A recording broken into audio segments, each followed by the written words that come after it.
able to beat Miami at the Orange Bowl. Since then, a remarkable 57 consecutive Hurricane wins at home, the last 31 under the direction of Dennis Erickson. Senior quarterback Frank Costa is back in the saddle and hopes to lead the Canes back into the national championship picture. Georgia Southern returns to the Orange Bowl, but for quarterback Joe Dupree and the rest of his Eagles, this could be mission impossible. The fired-up Hurricanes seek another spot in college football history. The '94 season begins next on Sunshine.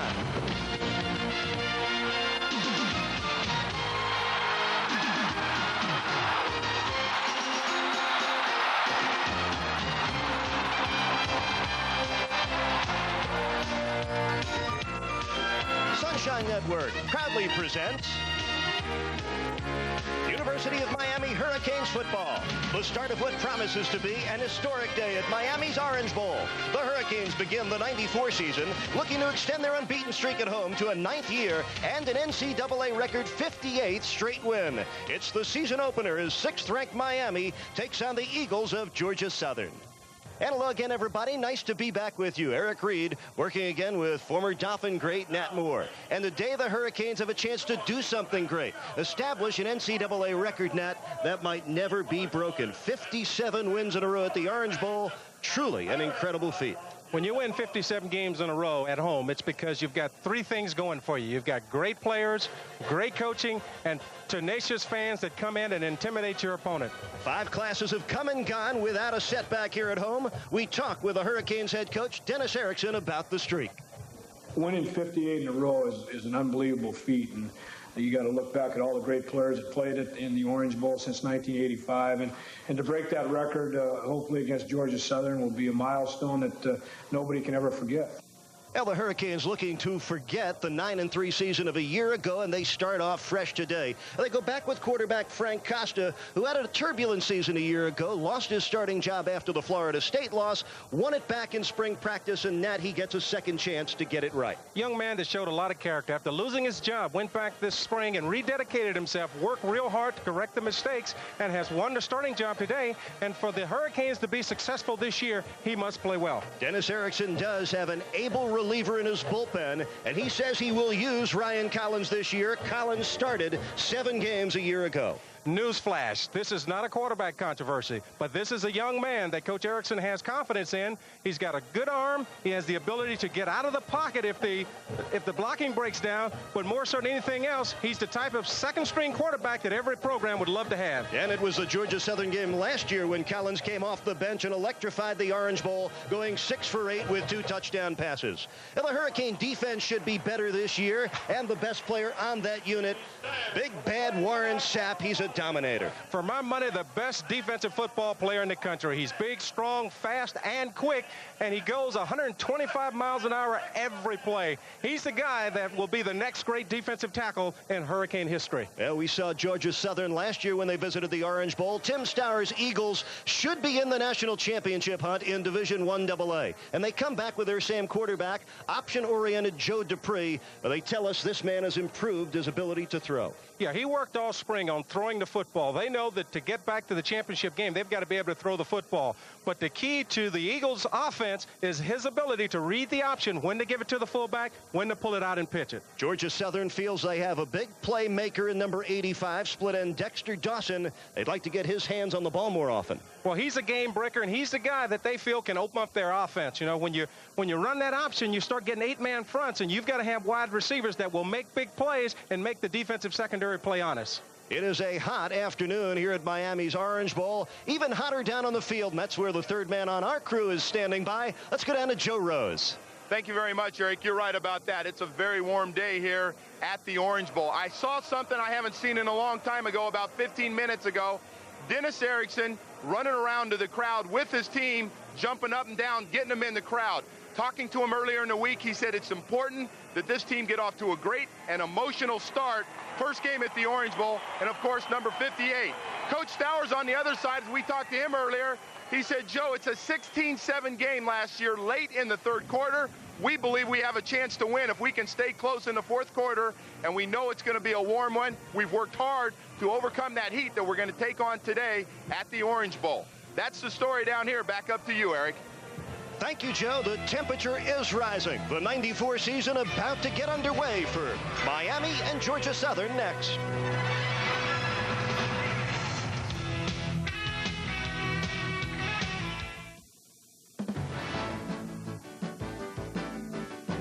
Today's Miami Hurricane football game is being brought to you by Gatorade Thirst Quencher. When you're thirsty, it's gotta be Gatorade.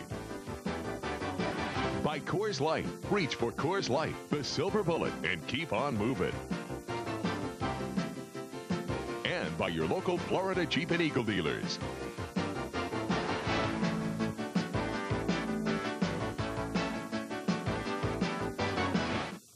In the year 23,012 BC, Lenny, the traveling salesman, rented the first big round wheel from Thrifty at a nice small rate. Today in Orlando, Thrifty offers low rates on trucks and vans for moving, too. Simply check your phone book for the Thrifty location nearest you. Renting wheels at low prices is nothing new to Thrifty. In fact, we invented it. Your neighborhood Thrifty car rental, historically known for low rates. Get it moving. Keep on moving.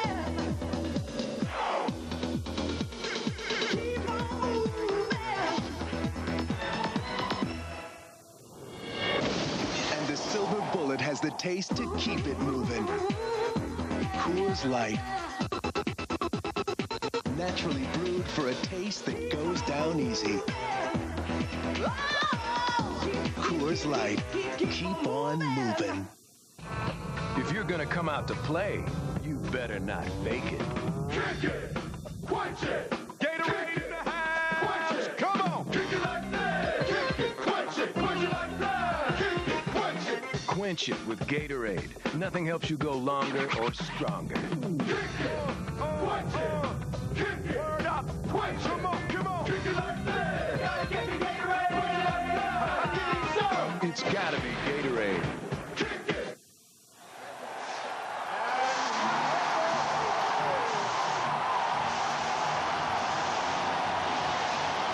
1994 Miami Hurricanes steaming in to the Orange Bowl.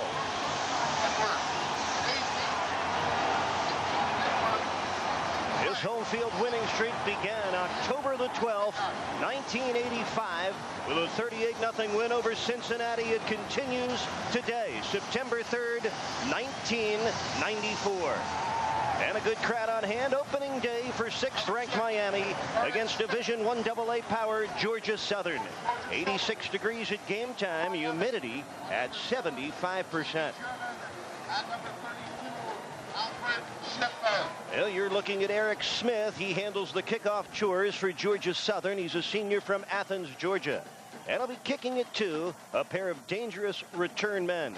Jamie German to your left, number 7, and Al Shipman, the quickest Hurricane, number 32.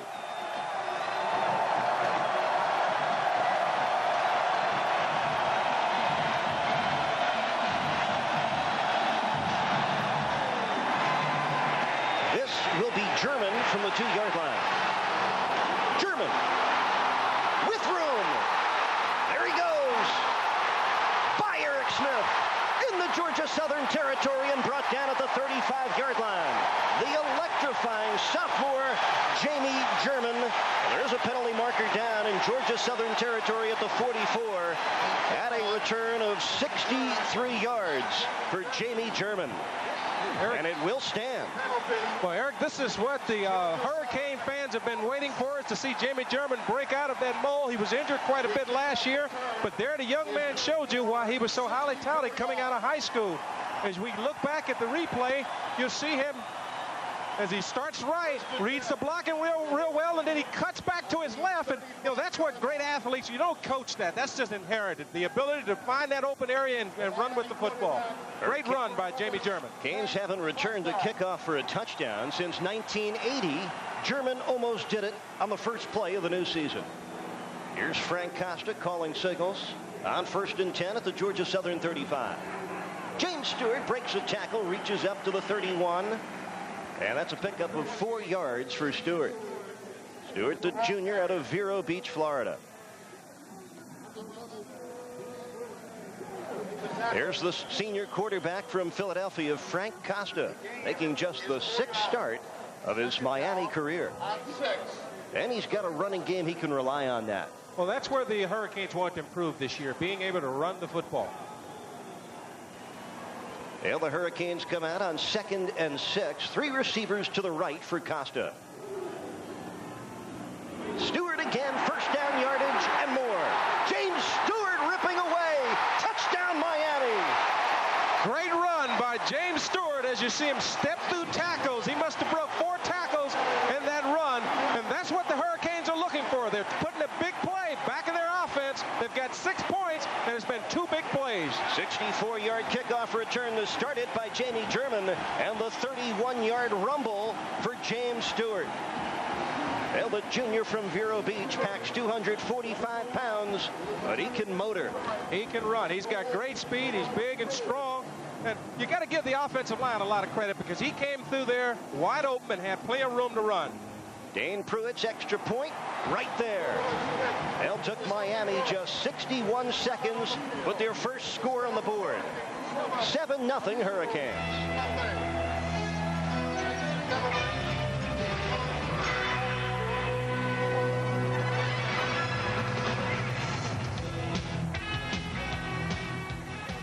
So, you want to order hit movies and special events from TWC Pay-Per-View.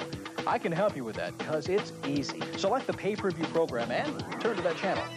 Then call the 800 number that goes with that channel. And this is so cool and convenient because you can call up to 45 minutes before and up to 15 minutes after the program begins.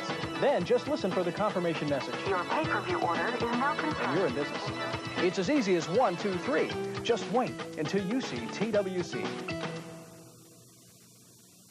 Win instant cash. Win $100, $250, $500, or even $1,000 instant cash. Plus exciting prizes during Flea World's great $75,000 cash giveaway. 100 winners each week. A winner every 10 minutes. Every Friday, Saturday, and Sunday, 8 a.m. till 5 p.m. To win instant cash, visit Flea World, America's largest flea market, and get your easy off car decal. Flea World's $75,000 great instant cash giveaway. Come visit our world. 1792 Sanford.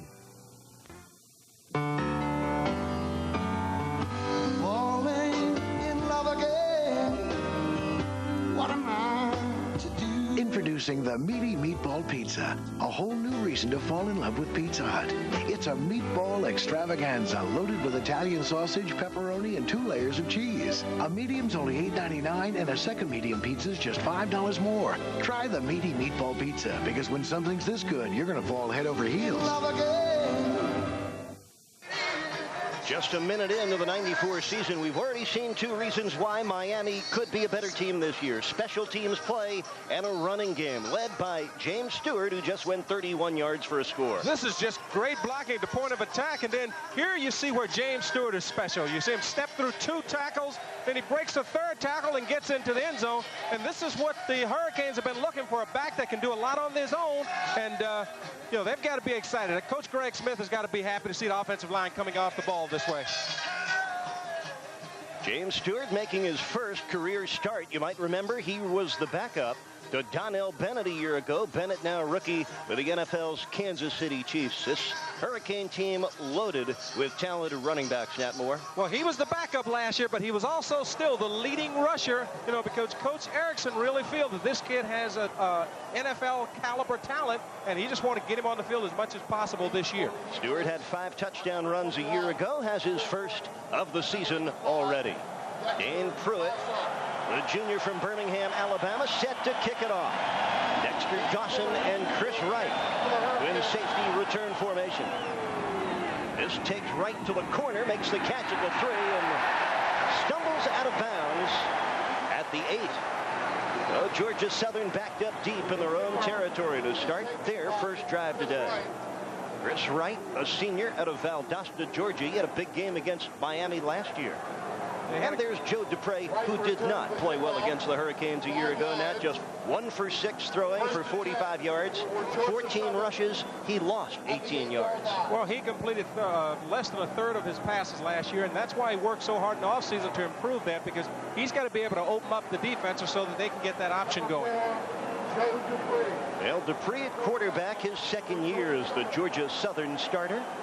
He has fullback Tyrone Stevens packed behind him. And Dupree going to keep it and not get anywhere. Malcolm Pearson, the strong safety, took the helmet of Dupree right off. And that is a loss of 5 yards on first down.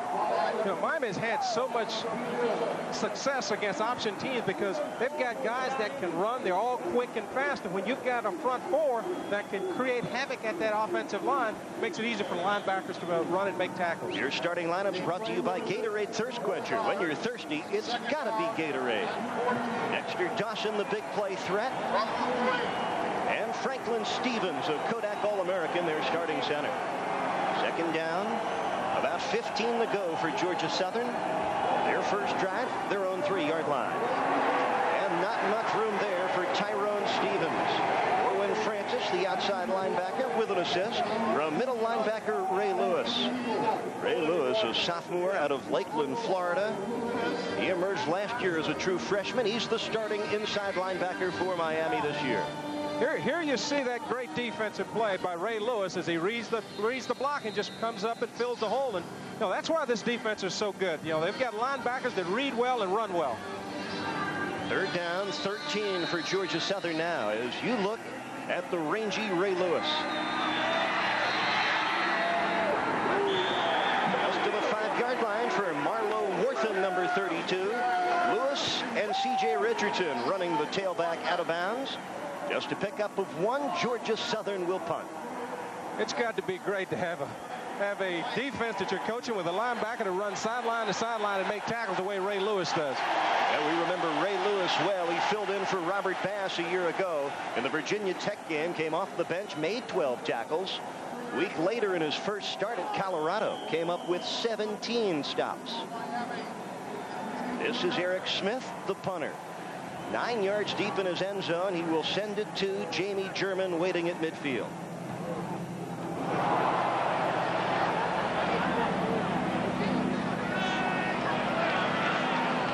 And this ball down by Francis Williams at the Miami 48-yard line.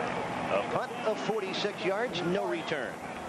11 minutes, 50 seconds left in the first quarter.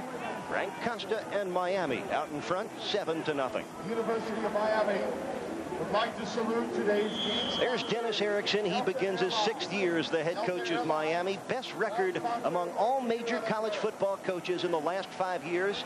He's gone 53-7 with a pair of national championships.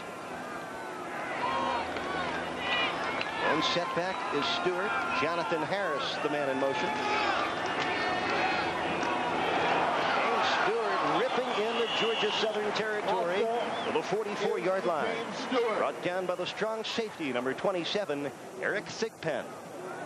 Eric, this is very impressive to see the Hurricanes just come out and dedicate themselves to running the football. You know, we're so used to seeing the Hurricanes put the ball in the air, and to see the offensive line come off the ball and watch the backs run with reckless abandon is just fantastic. Here are your Gatorade lineups. Costa calling the signals. Right now the tight end is Derek Harris, converted fullback. Casey Jones, the mainstay at center on that offensive front. 2nd and 4. This time Stewart stopped after a pickup of just 2. Danny Britt, number 11, the weak side linebacker. First man to get there, along with number 57, Charlie Burton. The pickup of 2. That'll make it 3rd down and 2 for Miami. 3rd down. And so far, we have not seen a Miami pass. That's different. That's very different. We're so used to seeing the ball in the air and watching the receivers make all these great plays that you know, I'm impressed just to see the offensive line block the way they are today. There's a look at the Georgia Southern defense. 3rd and short. Again, Stewart, the lone setback. Big block from German allows Stewart to turn the corner, pick up the first down. Out of bounds at the Georgia Southern 30. A pickup of 12, but a penalty marker down at the 41. First down. Stewart went out of bounds by Thigpen. This one likely to come back.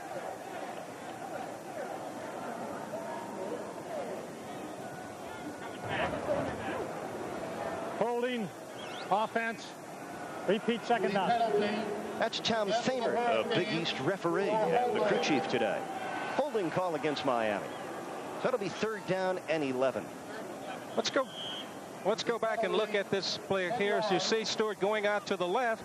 As you can see, there's a little hole there, but I'll tell you the great part about it, you see even Jamie German out there, and they might have called it on Jamie, but it's good to see the receivers blocking downfield. That's where you get 3-yard gains turning into 20-yard gains. At 3rd and 11, we may finally see Costa's first throw of the day.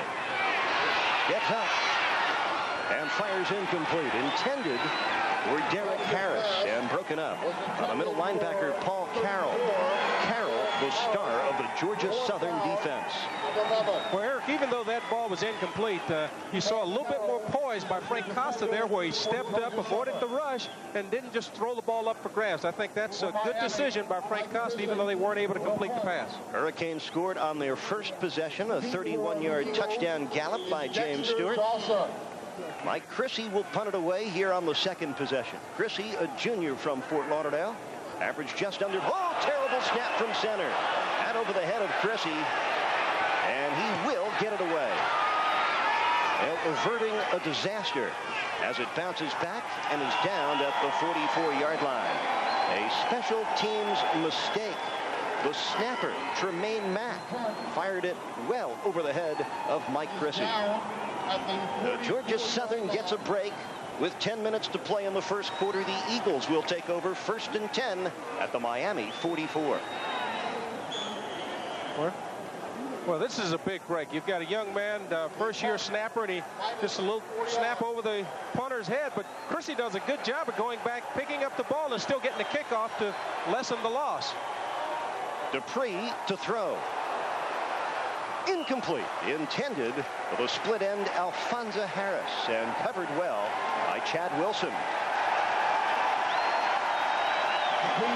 So Alphonso Harris got open on that play, and Joe Dupree did a good job of getting the ball off. But you know, that guy that we talked about starting the telecast, Warren Sapp, was in his face and had him on his back. You know, otherwise it might have been a touchdown because the ball was a little behind Harris on the throw.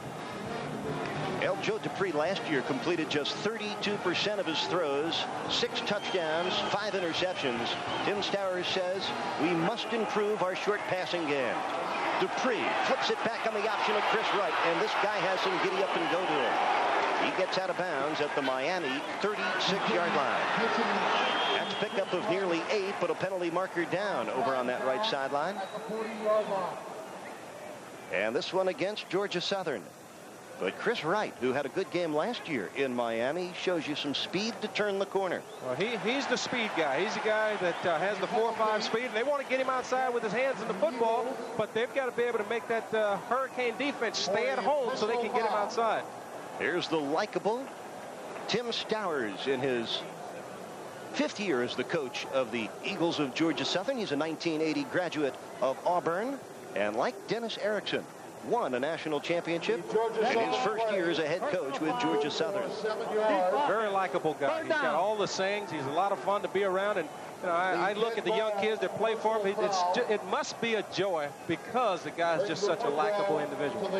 Well, they're the pride and joy of Statesboro, Georgia. Dennis Erickson happy with the first drive, not happy with a special teams mistake. 3rd down, 18 for the Eagles. Dupree tried the quarterback draw, and he was buried back at the 41-yard line. The 2 defensive tackles, Patrick Riley, Warren Sapp, along with James Burgess, burying Dupree, a loss of 7. You're talking about two defensive tackles that both have speed and quickness, and you know, as soon as the ball is snapped, they're beating that offensive line and getting into the backfield. As you can see here, you'll see both defensive tackles come free, and Dupree has nowhere to go with the football. Well, Pat Riley at 293 pounds, Warren Sapp at 285, menacing defensive tackles. Smith's punt, fair catch signaled and made by Jamie German at the Miami 15-yard line. Punt of 43 yards for Georgia Southern's Eric Smith. 7-0 Miami. We'll be right back after this from Coors Light. Reach for Coors Light, the silver bullet, and keep on moving.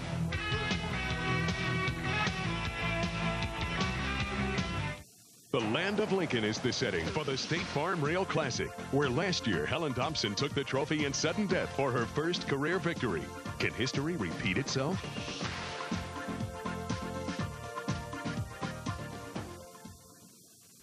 If you'd like to lose weight once and for all, here's good news.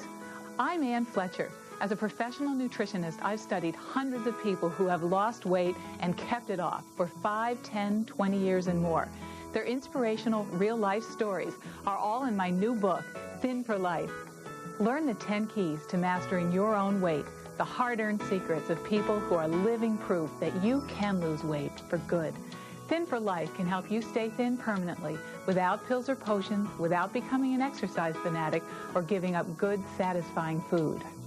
If you've tried and tried to lose weight only to gain it back, Thin for Life can change your life once and for all. Order Thin for Life at the direct from publisher price of just $19.95 plus shipping and handling. Call 1-800-652-1212. Order now and receive the Simply Healthful Cookbook full of delicious low-fat recipes absolutely free. Call now 1-800-652-1212. It's time to jam. Can you dig it? Big hits, play, big-time emotion. Dig in for the best of the SWC. Southwest Conference football hits the field Saturday live on Sunshine. As we go back and take a look at the big sack here, you'll see Warren Sapp coming off, but as you look closely in your picture, you'll see number 43, Patrick Riley's the guy that gets there first, and then here come the whole host of Hurricane defenders. Hurricanes expecting huge things out of big number 43 and the Sugar Bear, number 76, Warren Sapp. Now, so far for the Eagles of Georgia Southern, no first downs and -1 yard in the rushing department. 8:56 to play in the first quarter with Nat Moore and Joe Rose. Eric Reed, delighted to have you with us for the Hurricane season opener. 7-zip Miami. They have it their own 15-yard line. And Larry Jones into the game. Costa to fire. And incomplete. In and out of the hands of Jonathan Harris. He was covered by the strong safety Eric Thigpen and the middle linebacker Paul Carroll. Low play action there with Costa trying to hit Jonathan Harris on a turnout. The ball was there. It should have been caught. The ball hit him in the hands. You know, Jonathan Harris has to make those kind of catches to help this offense get started. Frank Costa last year threw for over 200 yards in each of his first 3 starts. Went downhill from there. 0 for 2 so far today for Costa. This is Trent Jones in motion. And the pitch to Larry Jones.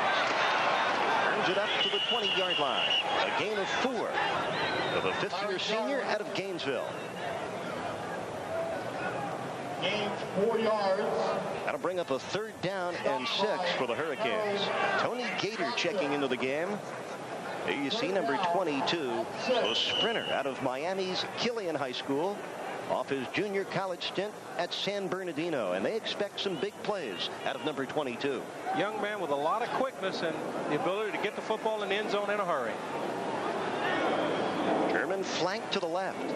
Gator and Chris Jones to the right.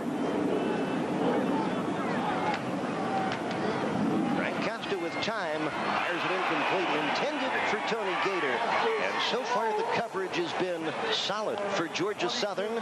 Costa 0 for 3, and the Hurricanes have to punt again. Well, Georgia Southern is playing good defense. They're staying at home. They're playing strictly zone. Sometimes they're playing a double zone where the corners are rolling up and the safeties are getting back deep half. But Costa is putting the ball on the money. This throw here was a little errant, though. I think it could have been picked off. Tony Gaither really pays the price there. That's when you go back to the quarterback and say, please don't do that again. Mike Chrissy handles the snap, spirals it high for Dexter Dawson. Eludes a man at the 45. Couple of penalty markers fly. Dexter Dawson led the Southern Conference in punting a year ago. Showed some darting ability there. A 36-yard boot. A 4-yard return for Dawson. There are flags. 7:51 to go. Quarter 1. Miami 7, Georgia Southern nothing.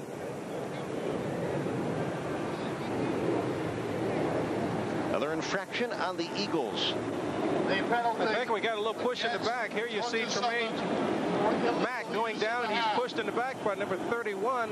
That's Chad Holmes. 10-yard penalty. But the best part about that, we got to see Dawson and his ability to run with the football if he gets a crack. Well, Dexter Dawson, the long score man for Georgia Southern, had touchdown grabs of 74 and 58 yards a year ago. Odd thing was he caught just 13 balls during the regular season and erupted for a 6-catch day in the second round of the playoffs against eventual 1AA champion Youngstown State.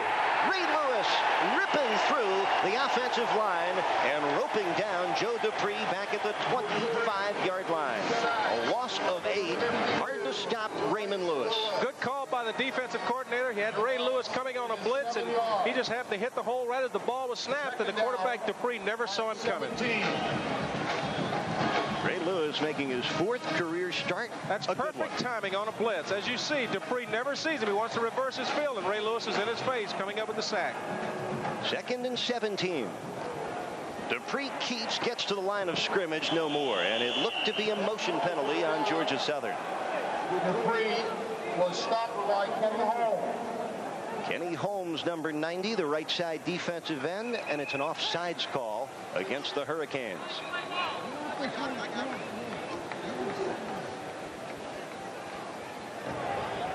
Offsides, defense, 5-yard penalty, 18 second down. Offside. So that'll make it 2nd down and 12 for Georgia Southern. The Eagles went 10-3 last year. And 12. They won the Southern Conference. First time they were in the league, and they won it. But that did not please their coach, Tim Stowers. He said winning the Southern Conference title was like taking a shower with a raincoat on. He says, we need to win the national championship. And that type of talk sounds familiar here in Miami. Tyrone Stevens, the fullback, just a yard or 2. Number 35. That'll make it 3rd and about 10. Brought down by Marley and Riley. Gain is 3 yards. That'll be 3rd, a little less than 10, with 6:40 remaining in this first quarter. Tristan Belser split wide to the right. Dawson to the sideline left. Stevens, the lone setback. This is Marlo Wortham. He turns the corner, keeps his feet, gets to the 40-yard line. Pickup of about 7 yards, but it will come up about 3 yards shy of the first down. Wortham showed great ability there and agility as he leaped over the would-be tackler, was almost able to keep his feet for the first down. Marlo Wortham, a junior out of Warrenton, Georgia, starting in the place today of the injured Shafton Freeman. Here you see Rusty Medeiros, who's great to see him back on the field, getting out in pursuit, and basically was the guy that got the tackle there. Medeiros coming back from what everyone thought was a career-ending knee injury 2 years ago. An inspirational comeback for Medeiros. 3rd punt today for Eric Smith. German on the pickup.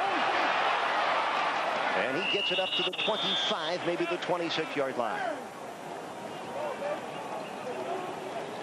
Eric, even though Jamie German dropped that ball there, I like this kid because once he dropped the football, the average player will panic. He took his time, picked it up, and was able to make something positive out of it regardless.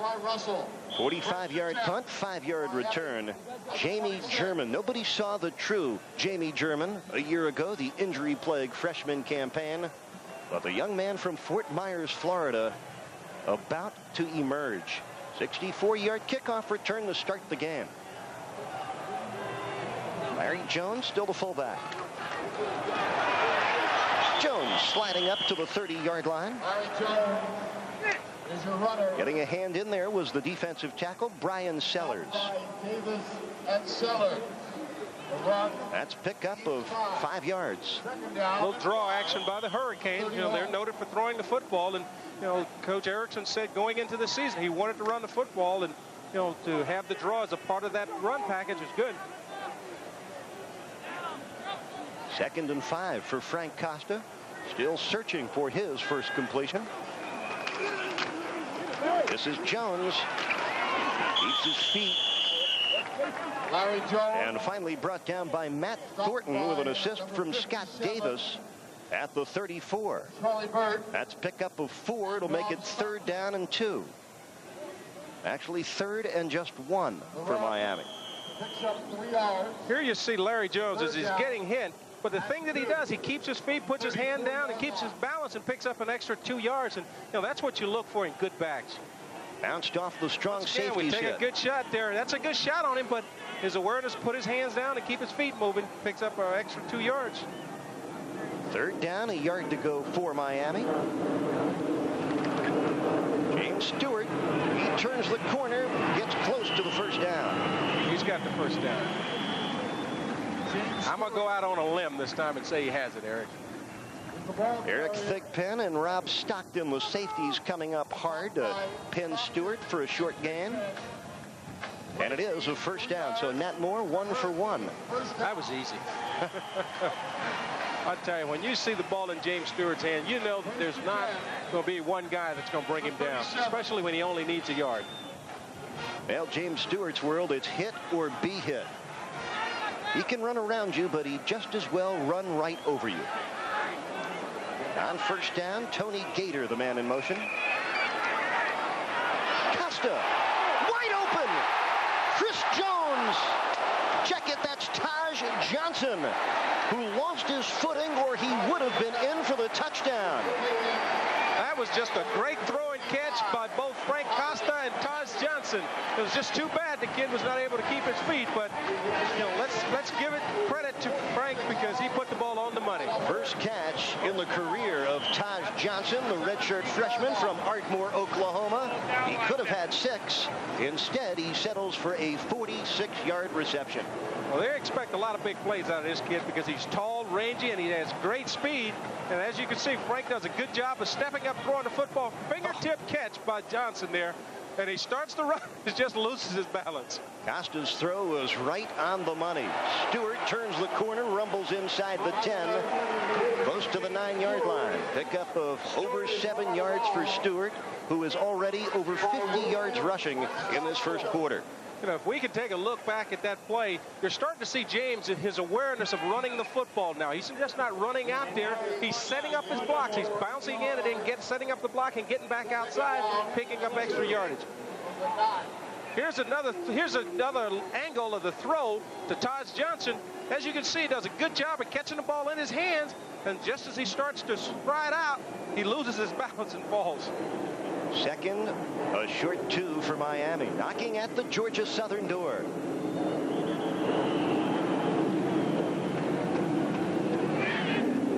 Penalty markers go down, the snap clock elapsed. Dead ball, legal procedure, offense. Second illegal procedure on Miami. That'll make it 2nd and 7 for Frank Costa. Well, Costa said earlier this week, I've got a score to settle with Georgia Southern. He also said, I looked at the films of the Georgia Southern game from last year, and it turned my stomach.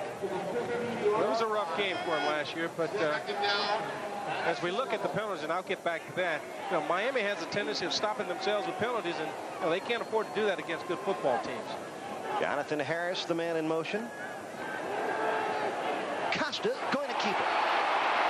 Inside the 5 to the 4-yard line. Nice bit of running for a man not noted for his quick feet. Eric, I like what I see of Frank Costa today. He's not throwing the ball up for grabs. He's coming out of the pocket when he's making good decisions, and that's what you've got to have from your quarterbacks. Frank Costa picking up 10 yards. And that makes it 1st and goal for Miami. Canes leading at 7-0, 3:18 remaining, 1st quarter. On a warm afternoon here at the Orange Bowl, the Hurricanes looking for win number 58 in a row here. Larry Jones into the end zone. Touchdown, Miami.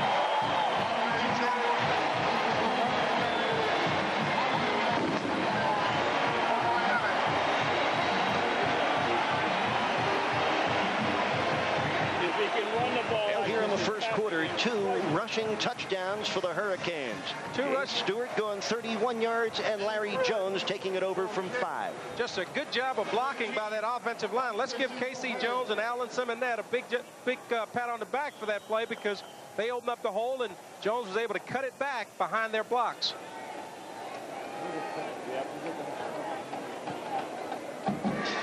Came through its extra point, through there. And with 3 minutes to play in the first quarter, it's the Hurricanes 14 and Georgia Southern nothing. Ladies and gentlemen, it's time for the Florida Wolverines short.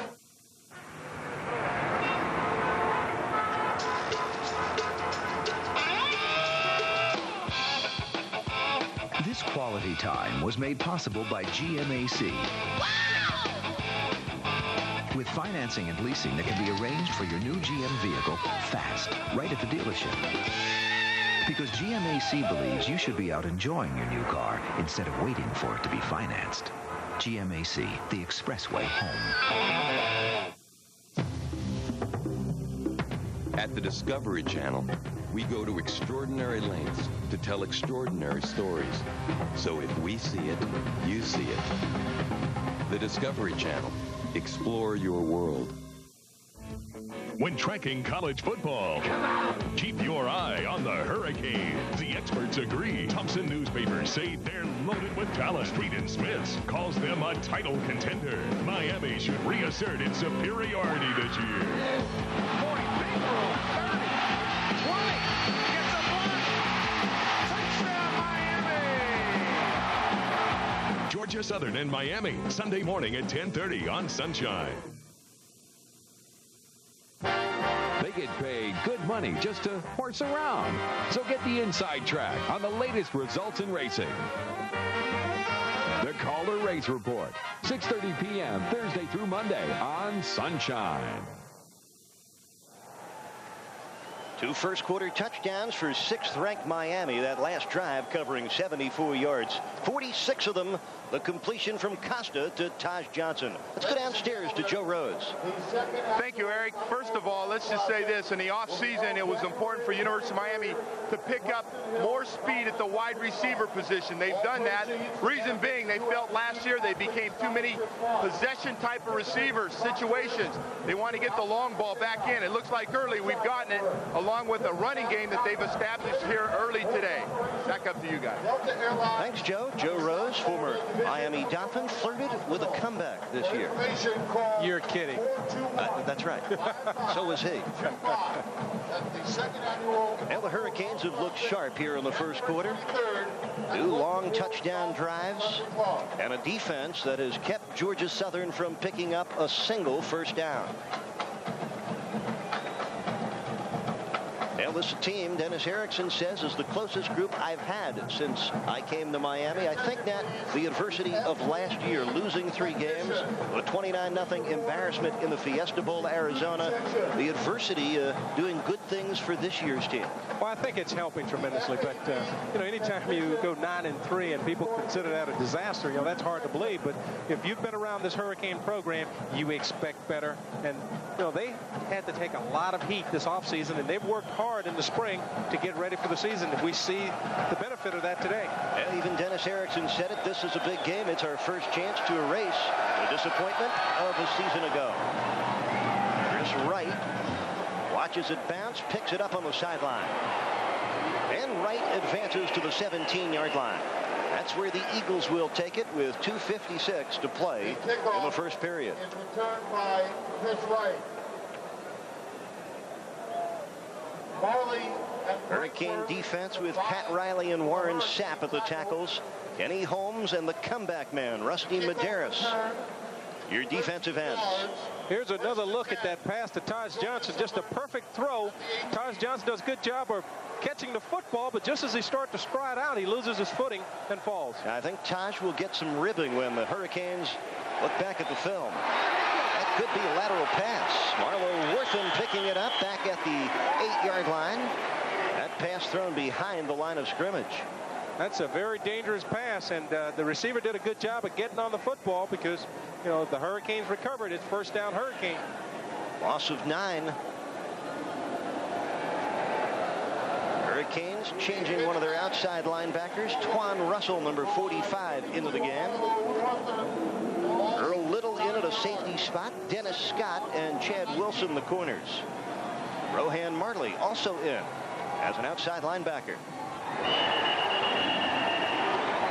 Another for Georgia Southern. Their option not getting anything done. Warren Sapp wrapping up Tyrone Stevens. I tell you, Eric, that Kane defense is so fired up. There's just nowhere to run with the football. You go back, you try to throw it, and there's nowhere to throw it. You try and run the option, there's nowhere to run with it. If you give it to the fullback going through, they've got that covered. Great defense. Hurricane defense. They'd like to be known as the Goose Egg Gang. Dupree on third down, flipping it back to Chris Wright. He gets to the corner, but will come up shy of the first down. Run out of bounds at the 22-yard line. Good pursuit by Ray Lewis and Pat Riley.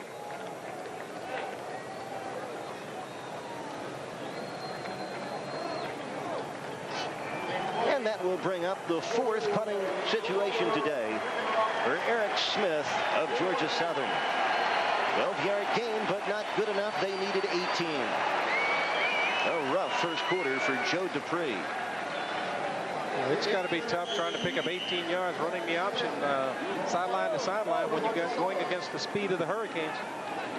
4 tries for Georgia Southern, still no first downs. Nice punt by Smith. This young man can boot the football. German with a spectacular catch there. Gets a nice block. And German gets it up to the 29-yard line, lost the football.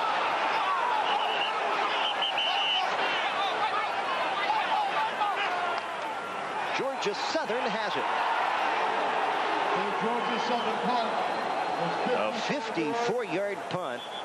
And number 9, Derek Austin, recovers the football. Jamie German got stuck and the ball popped free.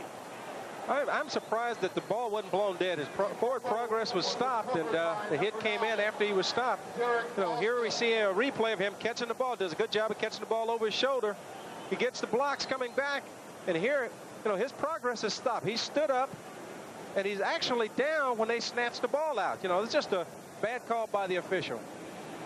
Scott Davis, number 55. Look at the hit on German. Yeah, here we see a great peel back there, but if you look at it real slow there, you'll see that he's all the way down. His progress is stopped, and now they snatched the ball out. And I just think the officials blew that call. And Jamie German is still down on the natural grass surface of the Orange Bowl. Last year, German with a preseason hamstring injury, a late season knee problem. He never really did get on track. He was so happy to go through the preseason this year without an injury. Now, last year, the injuries really kept him from showing Miami what he can and cannot do. And, you know, he came in with such high expectations that, you know, this year is his golden opportunity. And, you know, he won the starting job during the spring. And, you know, so far today, he's played exceptionally well. But, you know, you hate to see him get hurt again. Made a big play on the opening kickoff, taking it back 64 yards, setting up the 31-yard touchdown run by James Stewart. And looks to be holding his hip as he comes limping off. But German goes out with 1:17 left in the first quarter. Canes leading 14-0. Best field position of the afternoon for Georgia Southern. This is the break that the Eagles need. Let's see if they can get something going offensively here tonight. Miami beat Georgia Southern last year 30-7, but it was a 16-7 game late in the third quarter. Tyrone Stevens 2 yards straight ahead. Kenny Holmes from behind. And Ray Lewis from in front, stopping big Mr. Stevens, who takes 230 pounds on that 6-foot frame. He's out of Jessup, Georgia. Gain is 2. Second down and 8 from the 28. Dennis Erickson's defense digging in 2nd and 8 for Georgia Southern at the Miami 28. This is Marlo Wortham. Nice lunge to get to the 25-yard line. Pickup of 3 more. I just don't think they can really get anything accomplished running sideline to sideline. The fullback has got to be able to make something happen. Otherwise, when you run your speed guys into the boundary, there's not a lot of room to turn the corner. Third down. The Eagles are 0 for 4 on third down. And face now with a 3rd down and 8 to go. At the Miami 28-yard line. Georgia transfer Joe Dupree. Calls his signals. This time he keeps it and is swung down by a middle linebacker who is like a weapon. Ray Lewis, a loss of 2 yards. Boy, he has amazing quickness to the carrier. Ray Lewis made the tackle here, but we need to give Kenny Holmes a big deal of credit for this here because he's the guy that forced Dupree to keep the football. Watch him as he gets upfield and he takes the pitch, man, and now Dupree has to keep the football, and Ray Lewis comes in with Holmes coming back to assist on the tackle. You're right. Excellent play by the sophomore Kenny Holmes out of Vero Beach. And the field goal attempt from Reed Haley. Bad snap. And Haley is brought down back at the Georgia Southern 35-yard line. Excellent special teams defense by Miami. Malcolm Pearson brought him down. And the Hurricanes take what could have been a three-point play for Reed Haley in an excellent field position for themselves. And that might very well have been. It is the final play of an impressive first quarter for Miami.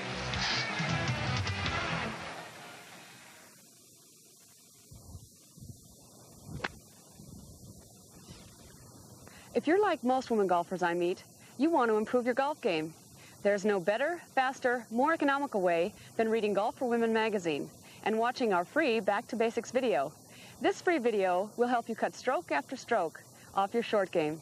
Golf for Women's Back to Basics, the short game video, gives you helpful hints for perfect putting, tips on bunker shots, advice on chipping, and more. It's sure to improve your game. Our video is free only when you subscribe to Golf for Women magazine through the special TV offer. Golf for Women is the magazine that guarantees to improve your score. If you're not completely satisfied, you'll be sent a full refund, and the video will still be yours to keep free. During this special offer, your subscription price is only $12.97, and you get the Back to Basics video absolutely free with your paid subscription. Call now, 1-800-652-2112. Define value. Oh, all right. A great sale? Here's value. First Union's new check card. Now, it looks like a credit card, but... Works just like a check. Gas, the supermarket, the cleaners. It's so simple to use. The money just comes right out of your checking account. You pay no interest, you get no bills. I like that. Oh, and it's also an ATM card. Oh, yeah, so I don't have to carry a lot of cash around anymore. You never did. Get all the value of the card that works like a check. The check card from First Union. It's spin time again, and Don Shula's ready to take Miami into the highlight zone. So get ready, because Sunshine Network's going to take you along for the ride. Hello, I'm Carrie Ross. We'll take a look back at the New England Patriots game, take a look ahead at the Packers, and we'll also take your phone calls, so join us. All the best plays from the huddle to the hits, the game within the game, brought to you live each week. The Miami Dolphins Monday Night Magazine, 7 p.m. on Sunshine. Some happy fans there, Eric, that enjoying the afternoon as the Hurricanes go after win number 58 here at home. Well, they love their Hurricanes here in Miami, and why shouldn't they? 4 national championships and 57 wins in a row here at the Orange Bowl. Looking for the NCAA record today.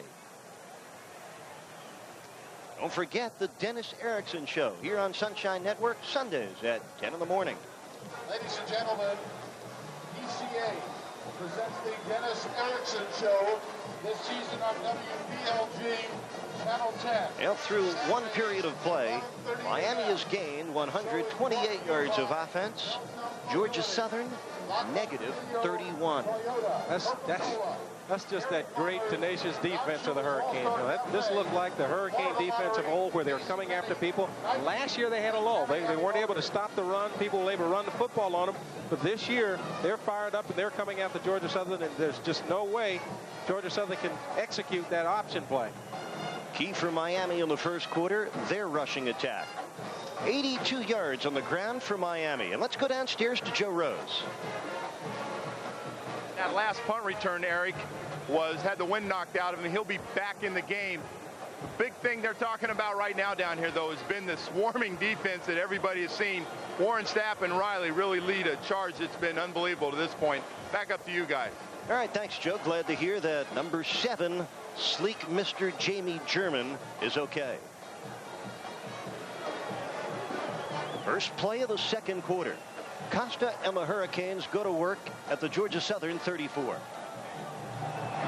Again, James Stewart for big yards. The 23-yard line, a gain of 11 for Stewart. Stewart had the 31-yard touchdown run, first drive of the game. And Jamie German is back into the contest. James Stewart is just, he's a guy that's showing me more and more how much he's grown in a year. His ability to let the offensive line do their job and then pick his way through the blocking scheme. 7 carries, 67 yards already for Stewart, and he gets another try. And this time, no gain. The cornerback, number 2, Francis Williams, up in run support, along with number 91, Michael Morris, the defensive end. Stewart is stopped by Michael Morris. Well, James Stewart gained over 100 yards last year against Georgia Southern, 19 carries for 104. En route to having a better outing today. I think if he keeps going to where he's going, he's going to have 104 at halftime. You know. The offensive line is just doing a great job of creating holes for him to come through. 2nd and 11 for Miami. Number 22 is Tony Gator. Costa aims it for Gator, who makes the catch and is run right down at the 21-yard line. Marco Bradham, number 19, the cornerback from Savannah, Georgia, hanging close to Gator. Pick up just a couple of yards. That'll bring up a 3rd down and 8. Here you see Costa does a good job stepping up, throwing the football, but Marco Bradham does a good job of sitting back, reading the offensive play, and then coming up, making the tackle on Gator. Early moments, 2nd quarter.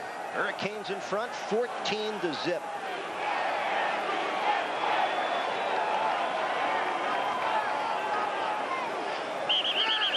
Penalty marker stops it. Penalty markers.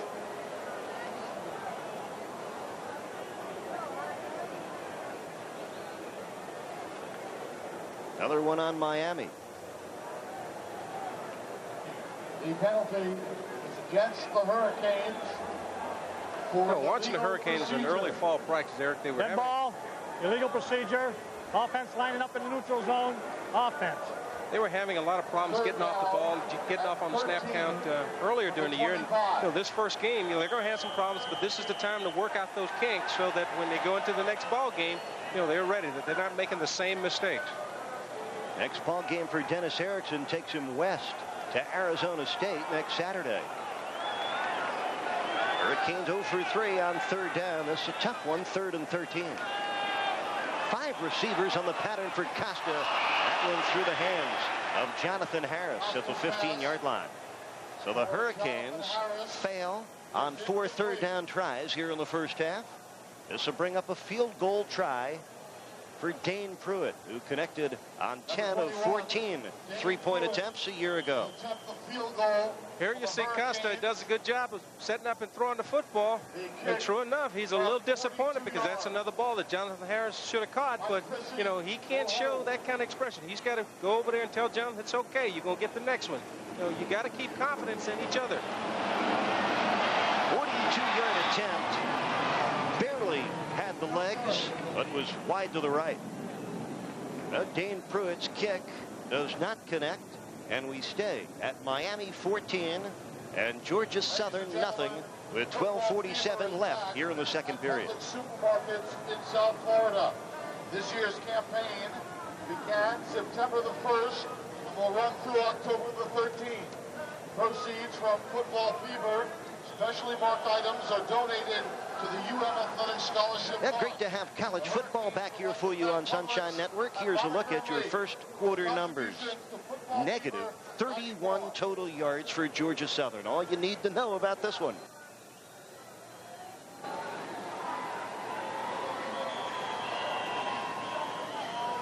And now penalty markers before Georgia Southern can snap their first play from scrimmage. Illegal procedure against the Eagles. Against the Eagles for illegal procedure. Well, Tim Stowers said he was happy to start the season at Miami with focus and concentration all through their preseason workouts. No pep talks necessary to get ready to take on the Hurricanes here at the Orange Bowl. Yeah, but senseless penalties like this, the Eagles cannot afford. You know, they're not a team that throws the football well, and to start out 1st and 15 against this Hurricane defense is just tough. New fullback in is Roderick Russell.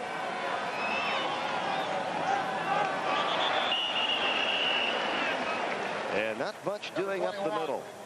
Chris Wright to the 20-yard line, and that's all. They tried to run a little misdirection there, see if they can fool that Hurricane defense because they're so aggressive, see if they can get them pulling with the lineman and coming back with Chris Wright going the other way. As you can see, it looks like they're going to go to the left, and you got Chris Wright coming back on the right with a tackle trap, but it didn't fool that Hurricane defense. Tripped over his own man. Here's Chris Wright on 2nd and 17. And he was roped down again by Ray Lewis after a 2-yard gain. Ray Lewis and number 54, James Burgess, can cover the territory. But Lewis, a guy you just can't miss. He is all over the place now. He reminds me a lot of Jack Lambert, the way he just runs in that 4-3 defense from sideline to sideline, and when he gets there, he delivers the blow. Number 52, a big timer for Miami, just a sophomore. 3rd and 13 for Georgia Southern. 3 minutes in, 2nd quarter. The Eagles trail Miami by 2 touchdowns. So Dupree with time. Nice catch made by Alphonza Harris for the 1st down. Up to the Georgia Southern 45-yard line. That is a 23-yard pickup. And a good-looking strike from Dupree to Harris. Dupree and Harris did just a great job ad-libbing. They tried to go with a out and up, and Jones stayed at home, so they just stopped and gave him the underthrow, and they were able to complete the ball. Here you see the old underthrow for 1st down, but they're calling it back. It's all for naught. Georgia Southern sees their initial 1st down of the game rubbed out on the penalty. Illegal man downfield. Was that also their first completion? I believe so. Tim Stowers said he wanted this year's Eagle team to be more efficient throwing the football. They haven't been so far today. 18 from the 17-yard line. 3rd down and 18 now for Georgia Southern. They do figure to be in the national title mix in Division I AA. Youngstown State, the champion last year, tied in their season opener 10-10 with Stephen F. Austin. Marshall also highly ranked. Dupree aiming it for Dexter Dawson on the right sideline, covered very well by C.J. Richardson and Chad Wilson. Another 4th down and long, another chance for Eric Smith to do his thing. That tells you how it's gone for Georgia Southern, Nat. Eric Smith, their punter, has been their best player today. He's been their best player, and he's been their most accurate player.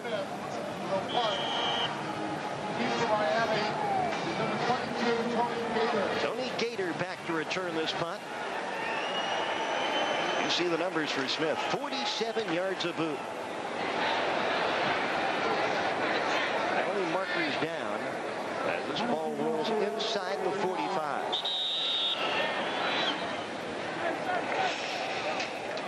Illegal motion on Georgia Southern. Held the frequent flags flying, evidence of a season opener. Usually, if you're going to get the mistakes, the dumb penalties, it's normally in that first ball game when you're trying to work out all the kinks. You're finally getting a chance to go head-to-head with competition rather than beating up on yourselves, and there's a lot of over-anxiousness. Penalty against the Eagles for illegal motion.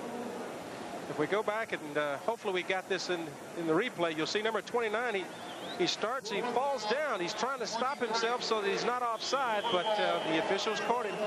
That was Jonathan Richardson, number 29, who stumbled into the penalty. So Eric Smith will try it again from a couple of yards deep in his end zone.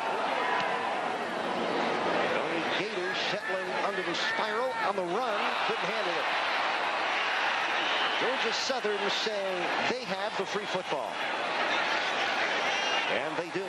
The second fumbled return return for Miami. By Georgia Southern's number 19, Marco Branham with his second fumble recovery for Georgia Southern. That might be Georgia Southern's offense, but Tony Gator made the cardinal mistake here. You know, he's trying to catch this on the run with the ball slicing away from him. And as you can see here, he's looking up into the sun, and he just never got his hands on the football. He was never able to get to it. You know, that kind of play, you've just got to get there and fair catch it. And if he'd have been able to catch that on the run, he might have had something going. But that's a very dangerous play, as we saw. First down for Georgia Southern. They're 44, and look out, Joe Dupree. Kennard Lang busting through. A redshirt freshman from Orlando. His first play, a sack of Joe Dupree. And that a loss of 8 yards. Now, the fumbles today on special teams might not be that costly for Miami against Georgia Southern, but bigger games down the road, those are mistakes you cannot have. Those are things that they've got to work out, and this is the time for it to happen as long as they've got that 14-point lead. As you get up against tougher competition, mistakes like that cost you ball games. Roderick Russell on the keep, and Russell dragging Corwin Francis across midfield to the Miami 47-yard line, but again, penalty markers down. Good looking run for Roderick Russell, a redshirt freshman. And again, it's on Georgia Southern. Well, their offense has been painful to watch. Yeah, they're sputtering every time they come up with a good play, a big play. They finally break the fullback loose, and you know, once again, they've got a legal procedure penalty. The offense, only 6 men on the line of scrimmage. 5-yard penalty. The 5-yard penalty against the Eagles. Had a problem with the formation. They didn't have enough people, but as you see, the first time that the fullback was able to come through there unmolested and pick up big yardage. Hurricanes have substituted liberally on that defensive front. Two of those subs, Booker Pickett, number 53, and number 93, Marvin Davis, in on the stop of Roderick Russell. Short gain, and that'll make it 3rd down.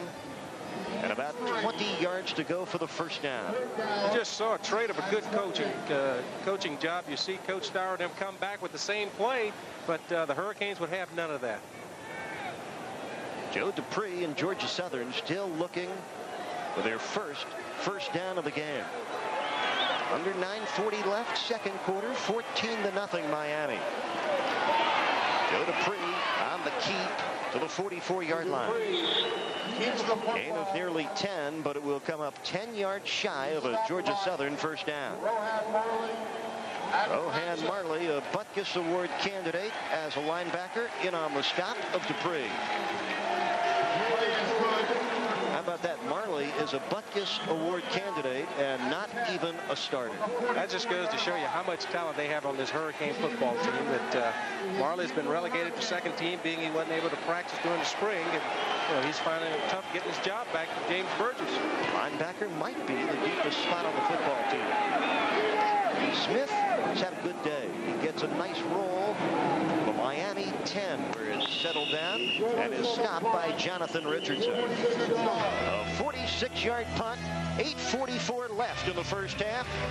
Miami holding on by 2 touchdowns. Is that a new credit card? It's my new First Union check card. It's got great and wondrous value.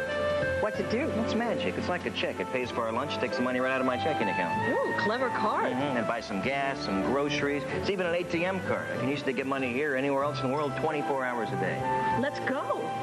Where? Oh, I don't know. I'm thinking dinner in Rome. Yeah, sure. I'm thinking somewhere closer to home. Give me that card. Excuse me. Get all the value of the card that works like a check.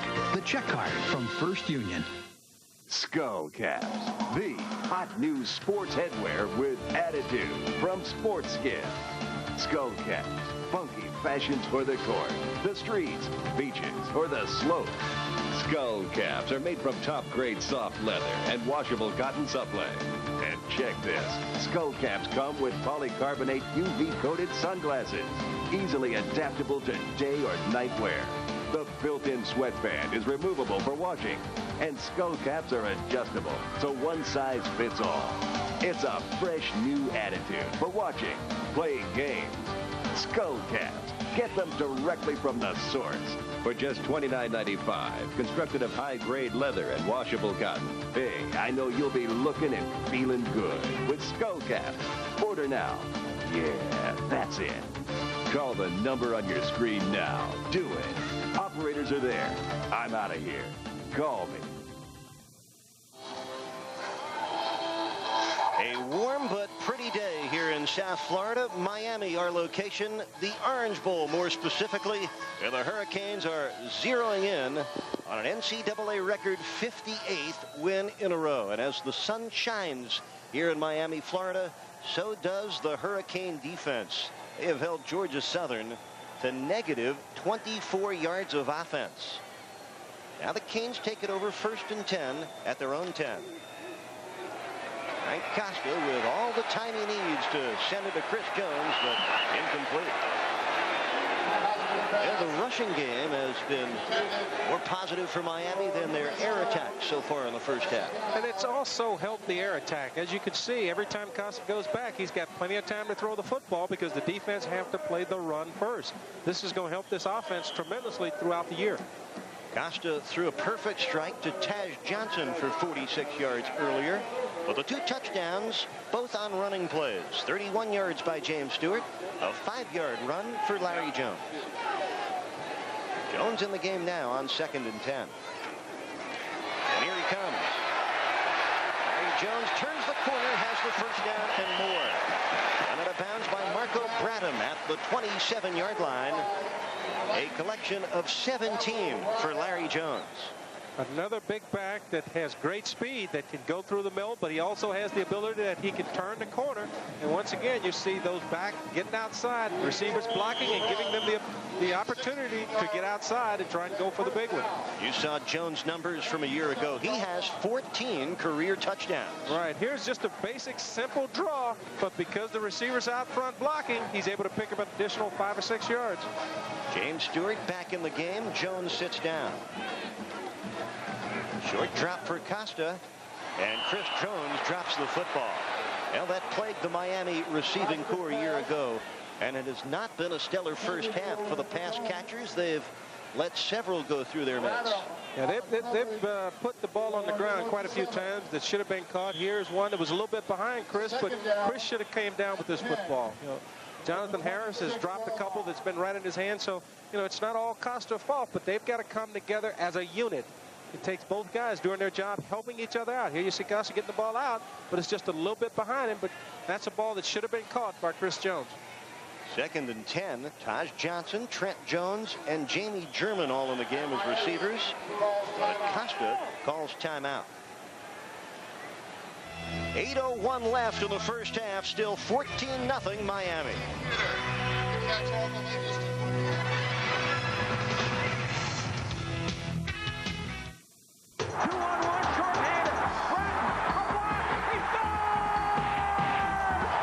These guys beat these guys.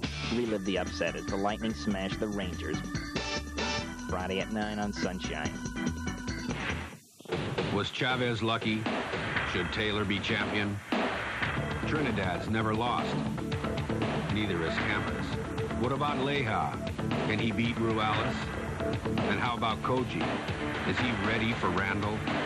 Find out. A night of unfinished business. 4 championship fights. Saturday, September 17th. Live on pay-per-view.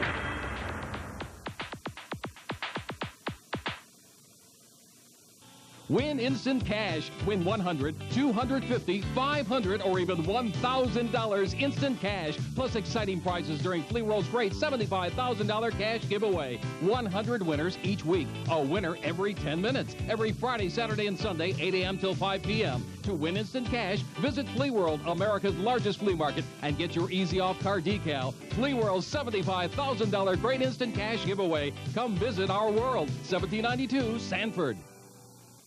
For commentary on the latest happenings in the sports world, it's Sports Talk Live, Florida's only live televised call-in sports talk show. Wrapped with the beat writers who cover the breaking stories on Sports Talk Live, Monday nights on Sunshine.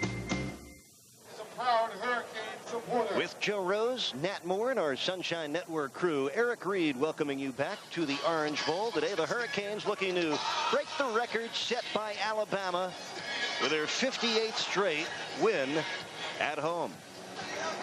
Georgia Southern, by the way, holds the Division I AA record for the longest home winning streak at 38 in a row, established in the mid-'80s. 2nd and 10, James Stewart weaving his way up to the 34-yard line. Another 8-yard gain for James Stewart, who is over the 70-yard mark here in the first half. Stewart has been a standout here in the season opener. Ricky Perry and Terrell Green and K.C. Jones, those guys just doing such a good job of coming off the ball. When was the last time we've seen the Hurricanes with 2nd and 10 and running the football for 7 and 8 yards to put themselves in a good 3rd and short situation? 9 carries, 74 yards for Stewart. And a 3rd and 2 here for Miami. Costa flips it complete to Stewart, who has the first down. Pushed out of bounds by Anthony Battle, number 45, but Stewart moves the chains for Miami. Good call by Dennis Erickson there. He sort of caught the Eagles in a blitz and was able to flare Stewart out and just pop the ball out and let him run for the first down. Got a little blitz there. You see coming up the middle, Scott Davis. Stewart does a good job of looking the ball in his hands and getting a first down. Jamie German and Tony Gator to the left. Chris T. Jones to the top of your screen. Costa over the middle, caught by Jones. Down immediately at the Georgia Southern 42. Nice pitch and catch. Frank Costa to Chris Jones. That's what you've got to have there. That was not a great pass by Costa there, but you see Chris Jones go back and catch it, make a difficult catch as the ball's thrown behind him. And that's what they've got to do for each other. They've got to develop some confidence in each other. As Frank goes back, gets a lot of zip on the ball, and you see Chris make the acrobatic catch, reaching back over his shoulder, catching the football. 19-yard pickup and another first down for the Canes with under 7 minutes to play in the first half. Stewart on the draw.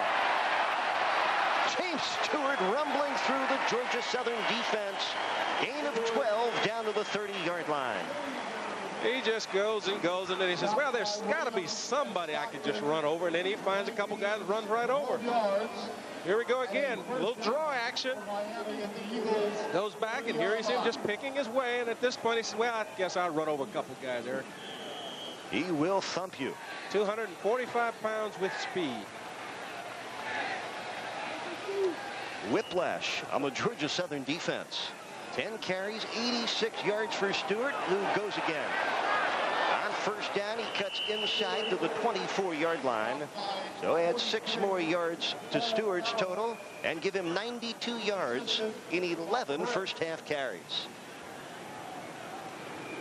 So it looks like the emphasis here at Miami, at least in the opener, gone from the passing game to this rushing attack. When you've got 300-pound tackles sitting outside, you've got 245-pound, 235-pound fullbacks that can run with the football. You need to be able to get up on the ground. Offensive line doing a nice job for Miami here in the opener. 2nd and 4. Hurricanes leading it 14-0. Here's Larry Jones with a big hole for a first down. The 16-yard line, another gain of 8 yards, and the Hurricane backs getting gaping holes to dart through. Gaping holes, but I'll tell you what, I like to see these big guys with these little nifty feet as they just sidestep would-be tacklers and get that extra yardage. Larry Jones just did a great job of making guys miss it, spinning around in the hole and picking up that first down. Here you see the blitz coming. They read it, and watch this little pirouette there as he just makes a guy miss him. Pays the price later for spending, but another first down for the Hurricanes. Great block by the right guard, 300-pound Tyrell Green, making his 25th consecutive start this afternoon. First down, James Stewart, touchdown! His second touchdown of the day, this one from 16 yards out. This touchdown, you must give credit to that offensive line. No one put a hand on him. You've got to give that offensive line, Zeb Lemelski, Alan Simonette, Casey Jones, Tyrell Green, and Ricky Perry. They're just doing a number on that defensive line of the Eagles today. You ready to go out on the field? Point after from Dane Pruitt. You've got the perfect view watching on Sunshine Network. Pruitt nails it. And the Hurricanes leading it 21-0. The ground game of Miami carving up Georgia Southern here in the first half.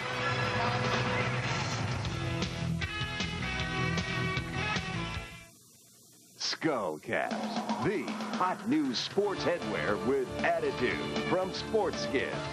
Skullcaps, funky fashions for the court, the streets, beaches, or the slopes. Skullcaps are made from top-grade soft leather and washable cotton supply. And check this, Skullcaps come with polycarbonate UV-coated sunglasses, easily adaptable to day or night wear. The built-in sweatband is removable for washing, and Skullcaps are adjustable, so one size fits all. It's a fresh new attitude for watching, playing games. Skullcaps. Get them directly from the source for just $29.95, constructed of high-grade leather and washable cotton. Hey, I know you'll be looking and feeling good with Skullcaps. Order now. Yeah, that's it. Call the number on your screen now. Do it. Operators are there. I'm out of here. Call me. The Miami Hurricanes. Nobody plays better than they do. And nobody covers the Canes better than CaneSport. 21 times a year, CaneSport takes you inside the locker room and inside the coaches' minds for the most comprehensive coverage anywhere. Each issue brings you complete game analysis, exciting action photos, and more. To order CaneSport, call 1-800-635-CANE. Or by mail, send $31.95 to CaneSport, Miami, Florida. CaneSport. Don't miss an issue. Order now.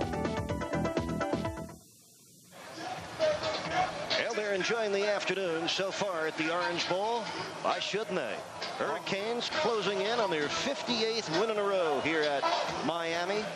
Make it the winningest home streak ever, and they've done it impressively on the ground en route to this 21-0 first half lead. And that more, Miami has rolled up 11 first downs, Georgia Southern none. Well, this is why. When you look at that offensive line, no one puts their hand on James Stewart here. I mean, this is just great blocking at the point of attack, and that offensive line, which worked real hard this year to upgrade their blocking skills, and what a block. Jonathan Harris. Jonathan Harris, the smallest man on the football field, with a crushing block. He took D.T. Tanner right out of the play. James Stewart, what a first half. 12 carries, 108 yards, 2 touchdowns. And we'll check it, but the 108 yards is James Stewart's career high. His previous best, a 107-yard day against Rutgers last year. Another game you saw right with us on Sunshine Network. This is Chris Wright from the 5. Twan Russell knocks the football free. Miami recovers it. Kevin Brinkworth on the fumble recovery. Twan Russell popped it free, and the Hurricanes special teams come up with a turnover. The Hurricanes special teams have been either great or bad. There's no in between. Here you see Teron Russell goes down, puts the big hit, shake the ball loose, and once again, it's first down Hurricanes as Brinkworth comes up with the recovery. Evan Brinkworth, special teams player out of Buffalo, New York. He's a junior and comes up with a big stick, actually with a big fumble recovery. This is just a good job by Teron Russell of just running through the blocker and shaking the ball loose. And look at the Hurricanes go for that fumble. And that we get our look. What a hit. Look at this hit here. This is perfect tackling. And Miami calls timeout. Hurricanes Hurricanes take a timeout after the turnover, and we will see a new quarterback when we return. Ryan Collins will come off the bench for Dennis Erickson with 5:14 remaining in the second quarter. Miami leading at 21-0. We'll see Collins and a new tailback, third one of the game, Danielle Ferguson, who I thought was the most improved player in fall camp for Miami, running straight ahead, hard and well. But Ryan Collins getting the call off the bench here in the first half. Well, that's just a perfect example of how well they've ran the football and how much. Coach Erickson is bringing in his second and third team players, giving them an opportunity to get their feet wet, but also giving those guys that have improved themselves during the spring and during the fall an opportunity to get in and do something early in the football game. Now, usually you come in the fourth quarter, it's mop-up. Well, this is not mop-up. This is quality time. And this is what Danielle Ferguson get a chance to show the coaching staff that it was not a fluke during spring and fall. I remember back to the Georgia Southern game last year, Nat, when Ryan Collins came off the bench with a Hurricane struggling against the Eagles. He ignited Miami, going 6 for 8 on the day in that second half. You see the last drive for the Hurricanes, 10 plays, 90 yards. We enjoyed the play of Collins last year. Interesting, Dennis Erickson saying he will play both and sticking to it as he comes with Collins here on 1st and 10. Here's Ferguson. Goes right through the first hit, gets to the 10-yard line. Pick up the 5 for Danielle Ferguson, the sophomore from Miami. First chance to see Danielle Ferguson have to stick it in there versus trying to bounce it outside the way he did in high school. And you see him running tough, running through the first would-be tackler and gaining some extra yardage there. Good positive first play, gaining 4 yards, puts you in second and medium. Larry Jones out with bruised ribs. We may see some more of Ferguson. Tellison to the top of your screen. Chris Jones to the bottom on 2nd and 6. It's Ferguson again. He slides to the 5-yard line, maybe to the 4. Close to the first down. Under 4.5 minutes left in the second quarter, with the Hurricanes in front, 21-0. You know what I like about the backs today is, and I'm seeing for the first time, is they're showing a lot of patience. They're giving the offensive line a chance to make their block. They're staying with the hole, and then as a last result, bouncing it outside. 3rd and less than a yard for Miami. 2 tight ends. Daphnis to the right, Harris to the left, and jumping off sides was Miami's left guard, Curlin Blaze, a redshirt freshman out of Orlando. Nat, your thoughts on Dennis Erickson playing both quarterbacks? Well, I think he wants to reward both quarterbacks for working hard, being professional in this whole endeavor. They both had a good spring. Frank outright won the job back, but you know, there's no reason that he should play both quarterbacks. And if anything happens to Frank, he wants Ryan to be ready. Last year, Collins completed 59% of his throws, threw for 14 touchdowns, ran for 5 others.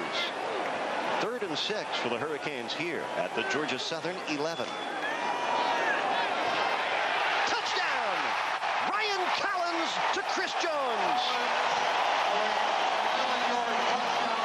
Just a good throwing catch by Chris Jones and Ryan Collins. And just a little slant route where Jonathan Harris was the flare control and pulled the inside backer or the safety out of there, and Ryan Collins put the ball on the money. The 6th career touchdown catch for Jones, and Ryan Collins does it again. Comes in and electrifies the Orange Bowl with a touchdown strike. Pruitt for his 4th point after try of the first half. Perfect. 3:36 left here in the second quarter. Ryan Collins into the game. He gets the Hurricanes on the scoreboard, and it's now 28-0. Well, Dennis Erickson is really blessed with the luxury of having 2 great quarterbacks that both could get the job done, and the team has confidence in both quarterbacks. Last year, Ryan Collins came in and replaced Frank Costa, but as you have seen in the earlier part of the ball game, both guys have the capabilities of moving this football team, and both of them are making good decisions. It'll be interesting to see how it plays out through the year. The two-quarterback scenario here at Miami. Frank Costa, the starter, and Ryan Collins, the able reliever. Here we see another good look at it as Ryan takes the drop, puts the ball on the money, and look at Chris. He pops his head down on the football. You know, he didn't take it for granted. He made sure he looked it all the way in his hands. You know, that's what you've got to do. Sure catch. Ryan Collins, the 6'2" junior out of Pembroke Pines, Florida. That's his 16th Miami touchdown throw.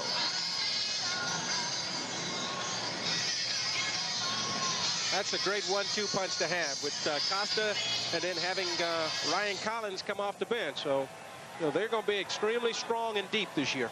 And two very different types of quarterbacks. Collins, the more elusive player, a guy that could make big plays running or throwing.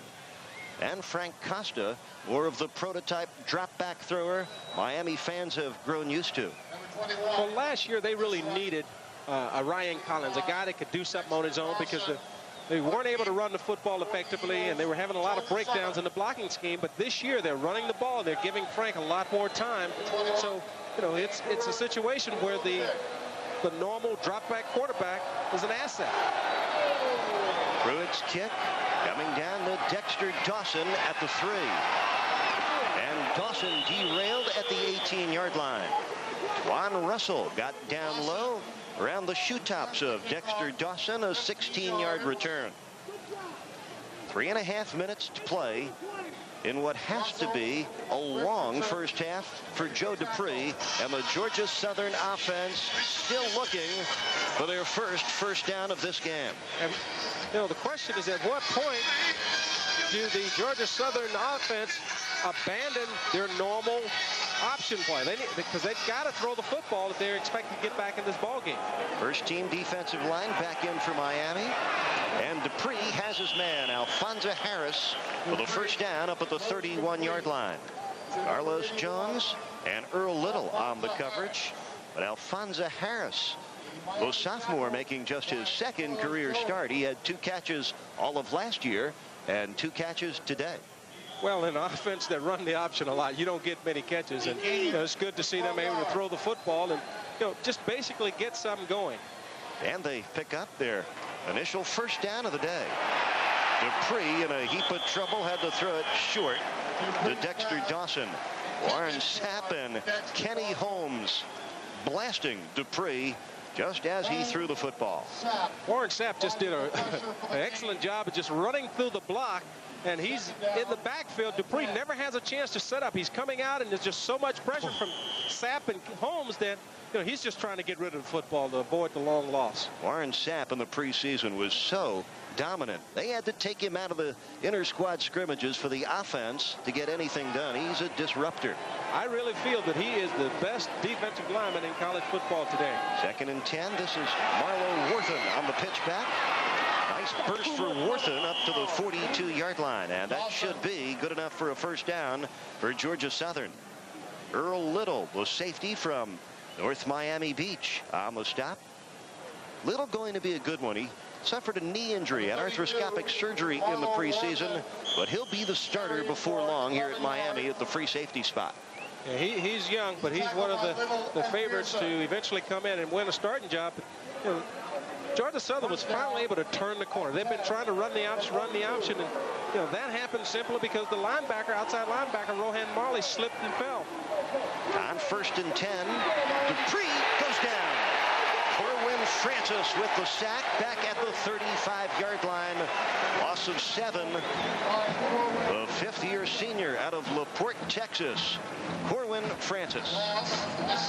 There you see the speed of the linebacking core. Corwin Francis came on a loop as he went outside of Kenny Holmes here. He goes all the way around, avoids the block, and he comes free on Dupree.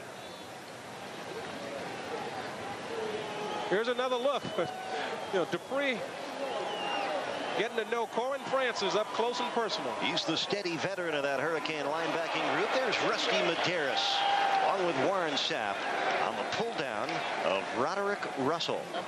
We are under 2 minutes left in this first half. A half dominated by the gang in orange. 6th-ranked Miami having their way with Georgia Southern as expected. It's 28-0. Well, that last play there, Eric, was just trying to keep that Hurricane defense honest, because when and where or why would you run at Warren Sapp and Rusty Medeiros? Rusty Medeiros, a 6th-year senior. Now this is 3rd and 16 for Georgia Southern. Roderick Russell stuck between the numbers by number 54, James Burgess. The sophomore linebacker from Homestead, Florida, snuffed it out. No gain for Roderick Russell. Here's Burgess. Good young linebacker that really beat Rohan Marley, who we talked about earlier in the telecast as the great linebacker from Homestead, I guess it is, that Rohan Marley is from. His dad is Bob Marley, and he came in as the leading linebacker and lost his job in the spring. That James Burgess, a Michael Barrow protege out of Homestead High. Coming up at the half, Joe Rose will talk with former Miami Hurricane great Alonzo Highsmith and current athletic director Paul D. Nat and I will have the highlights and your first half stats.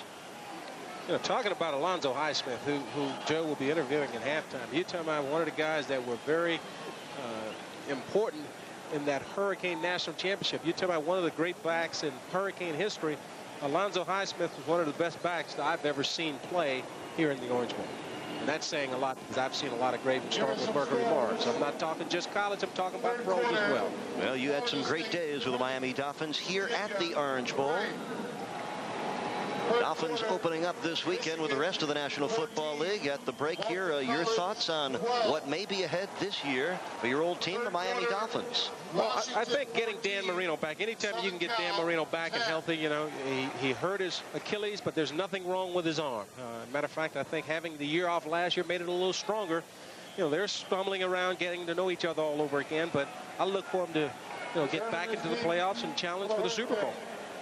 And at 15 left in the second quarter here. Hurricanes leading it by 4 touchdowns. And Eric Smith sends this one inside the 35, out of bounds at the 33. Not one of Smith's better punts today, just 28 yards. Hurricanes will take it over their own 33, 1st and 10. And Ryan Collins stays in at quarterback. Eric Smith only kicking for 28 yards. I must believe he's tired. This might be he might go for a record today. If this Hurricane defense continue to play the way they are, he might be up in the 15, 16, 17 punt range today.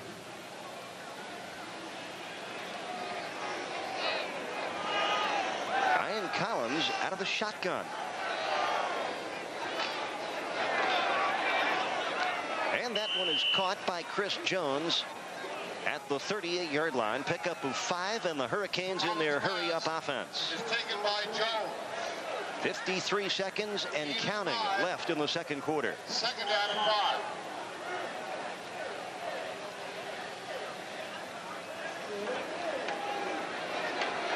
Plenty of time for Collins. 1st down catch for Chris Jones up at the Miami 44-yard line. That pickup of 6, but now just 36 seconds to play in the first half.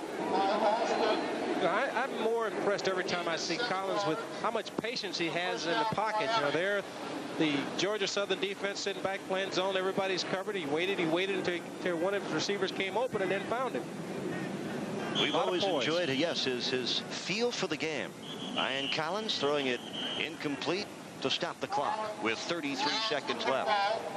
Collins was an excellent high school basketball player as a point guard for Hialeah Miami Lakes. Always been a winner. They said he would never be able to play quarterback at Miami, and Collins always insisted he could. That just goes to show you what happened if you've got confidence in yourself, you got confidence in the people that you're working with and playing for, that if you show them that you're capable, that they'll give you that opportunity. And it's a good ending for a guy like Ryan Collins, who didn't give up on himself. He's in his junior year, and he has a 2nd and 10 here. Plenty Plenty of time for Collins. And that one's picked off by Scott Davis. Davis looking for some blocks, gets one, and is finally run out at the 41-yard line. Now, A.C. Tellison was running open in the middle of that Georgia Southern defense, but the Collins throw was short, and Davis picked it. That was just a bad throw by Ryan Collins. He tried to force it in. Scott Davis got a good drop into coverage. As long as the quarterback is still sitting back there, he's dropping and got good vision. Just did a good job of playing the football, coming up with the INT. 19-yard return for Scott Davis, the senior from Powder Springs, Georgia. Here you see Ryan Collins is showing some poise, but here he tries to force it in. He had a man open, but there was a little room to fit it in, and you just can't make that throw at a time like this. That's Miami's third turnover of the first half. Has not cost them to this point. And Dupree with a heat on from Kennard Lang came up short, trying to get it to Alfonso Harris. Hey, look, Joe Dupree has improved as a thrower. We have not yet seen it. Well, I find it very difficult for him to improve his stats when he's rolling right, he's rolling left, and here's a right-handed thrower that's rolling to the left with pressure and trying. It's impossible for him to square shows and throw the football.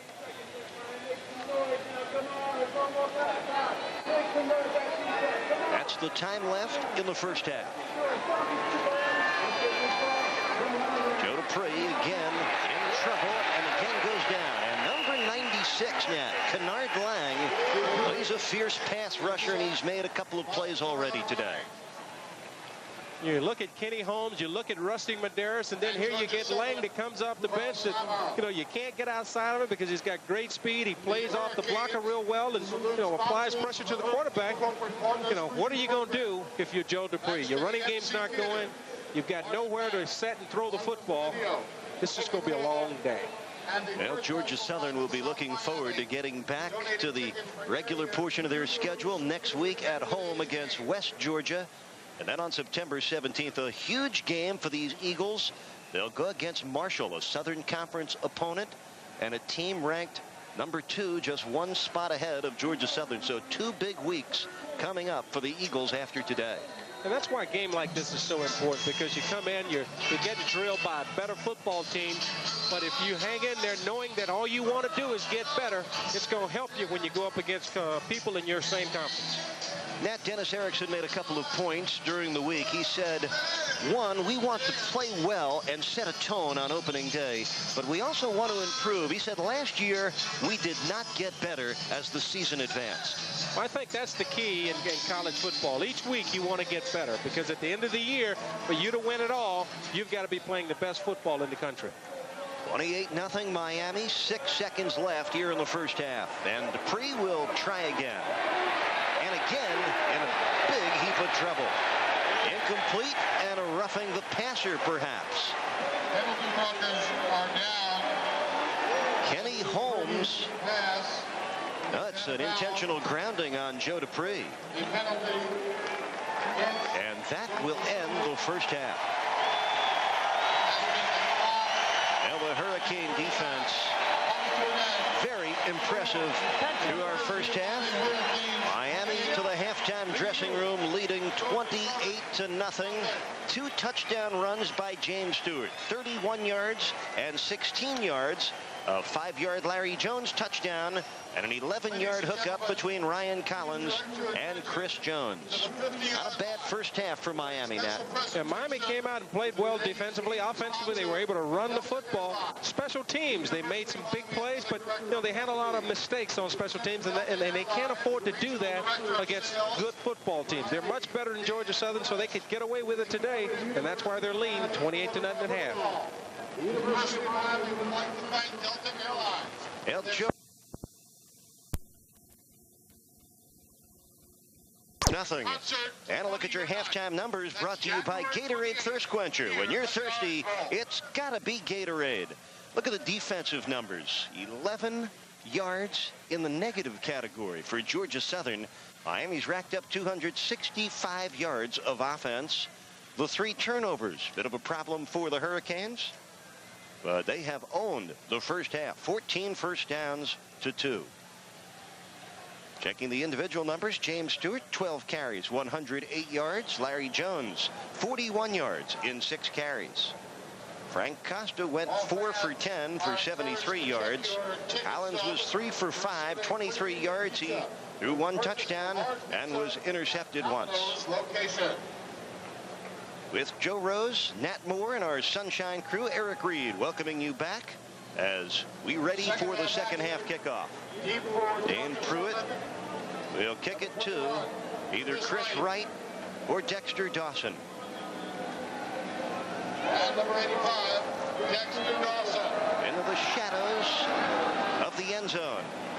And Dawson watches it sail out of bounds.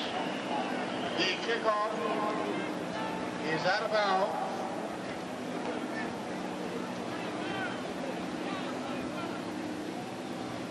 At that first half for Miami's offensive line, something the Hurricanes can really build on. That was a question mark for this football team coming into the '94 campaign. Last year they were extremely suspect. They weren't able to run the football, and they were having problems protecting the quarterback. And this year, when you can run the football, it makes the pass protection a little bit easier for those guys. Joe Dupree getting set for Georgia Southern, completing just 1 for 6 in the first half. He was held a negative 37 yards rushing, and add some negative numbers to that. Warren Sapp and Kenny Holmes sneaking in and stopping Dupree for a loss of 2. That was another play-action pass off the option where Kenny Holmes made Dupree pull the ball down, and once he pulled it down, Warren Sapp was there for the sack. That'll be 2nd down and 13 for a helpless Georgia Southern offense. They go with Tyrone Stevens as the fullback. Marlo Worthen, Chris Wright, the slot backs, and this is Worthen. Rohan Marley tripped him up, and Worthen gets back to the line of scrimmage. So Worthen. We see the depth of Miami's linebacking core. James Burgess, the starter. Marley comes off the bench, and he can spark a defense. Linebacking crew goes about 6 or 8 deep for Miami. And if you ever go out and watch the scout team practice, you look at the linebackers that they've got on the scout team that might be just as good. Well, there's a freshman who may see some playing time later in the year, Jeffrey Taylor. On 3rd and 13. Complete to Worthen. His knee was touching at the 36, and penalty markers down. Taken by Marlo Worthen. A hold on Georgia Southern. They have been able to do next to nothing against this Miami defense. Hurricanes will decline and get it back via the punt. Well, Georgia Southern tried a little trickery there, Eric, where they tried to roll out right and run a screen pass back to the left. And why would you hold on a screen pass? You know, you're supposed to let them in. 4th down. Well, on both sides of the line of scrimmage, Georgia Southern totally outmatched today, as you might expect. Well, it's kind of tough to match up with a Hurricane offensive line or defensive line that outweigh you 20 to 30 pounds across the line. And I expect to see it take even a greater toll in the 3rd and 4th quarter. Smith's punt. German will let it bounce. And Georgia Southern gets pretty good roll. Down to the Miami 15-yard line. That's a 53-yard punt for Eric Smith. Well, Eric Smith has been the Eagles' best offense all day. You know, his punting has gotten them out of holes and put the Hurricanes back, but defensively they still haven't been able to stop that Hurricane offense. Season tickets, call 1-800-GO-CANES. That's the offensive line for Miami, anchored by the 2 tackles, 311-pound Zev Lemelski and 330-pound Ricky Perry on the other side. And Casey Jones, a warrior at center. Stewart, the lone setback. Straight ahead to the 20-yard line. Pickup of 4 or 5 for Miami. James Stewart.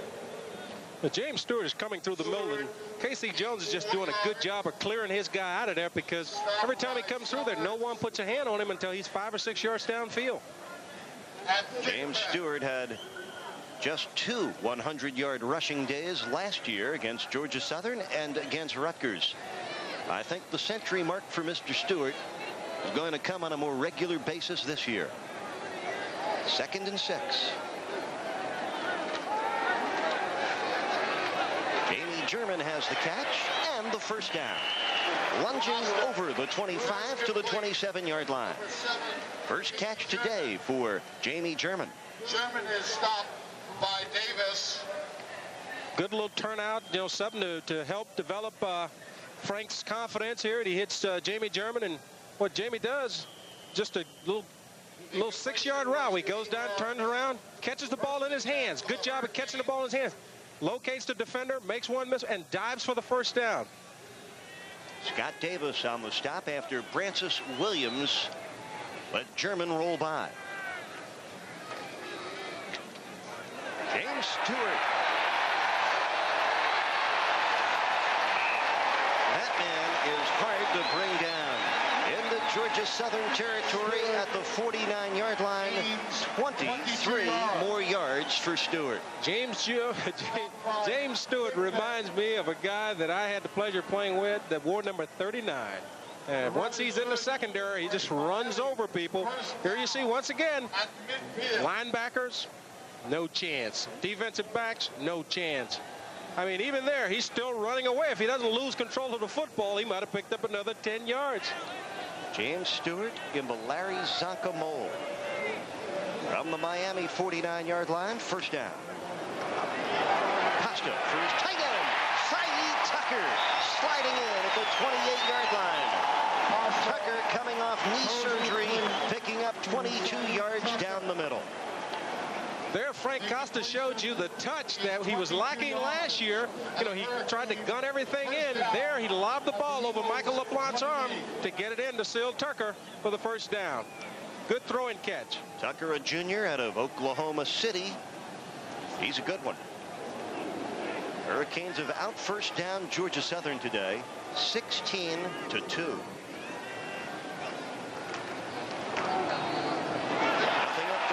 Stewart pins it outside.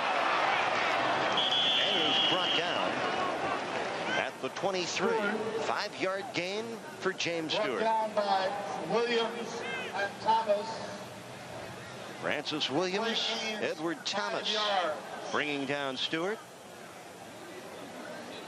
I'll tell you, even though James Stewart picked up 5 yards here, this is the first real bad decision I see him making here, where he's trying to run to the sideline. They got him going east and west, and that negates all of that strength that he has when he's going north and south. 15 carries, $139, 139 yards for Stewart. And his number called again. Near the first down inside the Georgia Southern 20. Anthony Battle, number 45, able to rope down Stewart. You don't stop James Stewart, though. Now, once he gets his shoulders squared to the end zone, it's hard to bring him down without him falling forward for 2 or 3 yards. 3rd and 1 as the Hurricane offense moves into the shadows here at the Orange Bowl. 9:50 left, 3rd quarter. 28-0 Hurricanes. And Danielle Ferguson in as the lone setback. Costa keeps it and moves the sticks. Frank Costa on the quarterback keeper. First down, Miami. Miami's opening drive of the ball game netted them a touchdown, and their opening drive here in the second half also looking good. Quarterback sneak is another indication of how Coach Erickson feels about his offensive line, where normally we don't see that. You know, they would be throwing for the first down or giving it to the fullback coming through, but you know, they just got so much confidence in that offensive line that they can try anything today. Canes have a huge offensive front. Could be a strength this year. German over the middle. German to the 5-yard line. Anthony Battle had help from Rob Stockton to bring him down. But a 14-yard hookup from Frank Costa to the electrifying Jamie German. Jamie German is just great to watch. You know, he catches a little slant pattern across. It's like a little screen, and then he turns it upfield, and he has, No concern for his body. As you see, watch him catch this ball, turns upfield. There's 4 or 5 defenders here, and he just tries to split them, just hurdles his body forward. 9th play of the drive for Miami. 1st and goal from the Georgia Southern 5. Daniel Ferguson. Off right tackle down to the 2. Rob Stockton and Charlie Burt in on the stop. He stopped by Carroll and Burt. Burt, number 57, a senior out of Winter Haven, Florida, and a 2-year starter at Georgia Southern. 8:18 to play in the 3rd. Hurricanes looking for their 5th touchdown today, and going with 2 backs. Here's Stewart, and he has his 3rd touchdown of the day. Touchdown, Miami.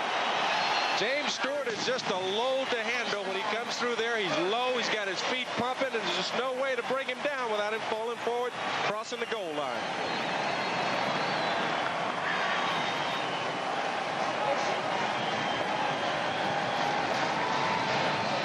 Rushing touchdowns on the best day of James Stewart's career. Opening day in '94.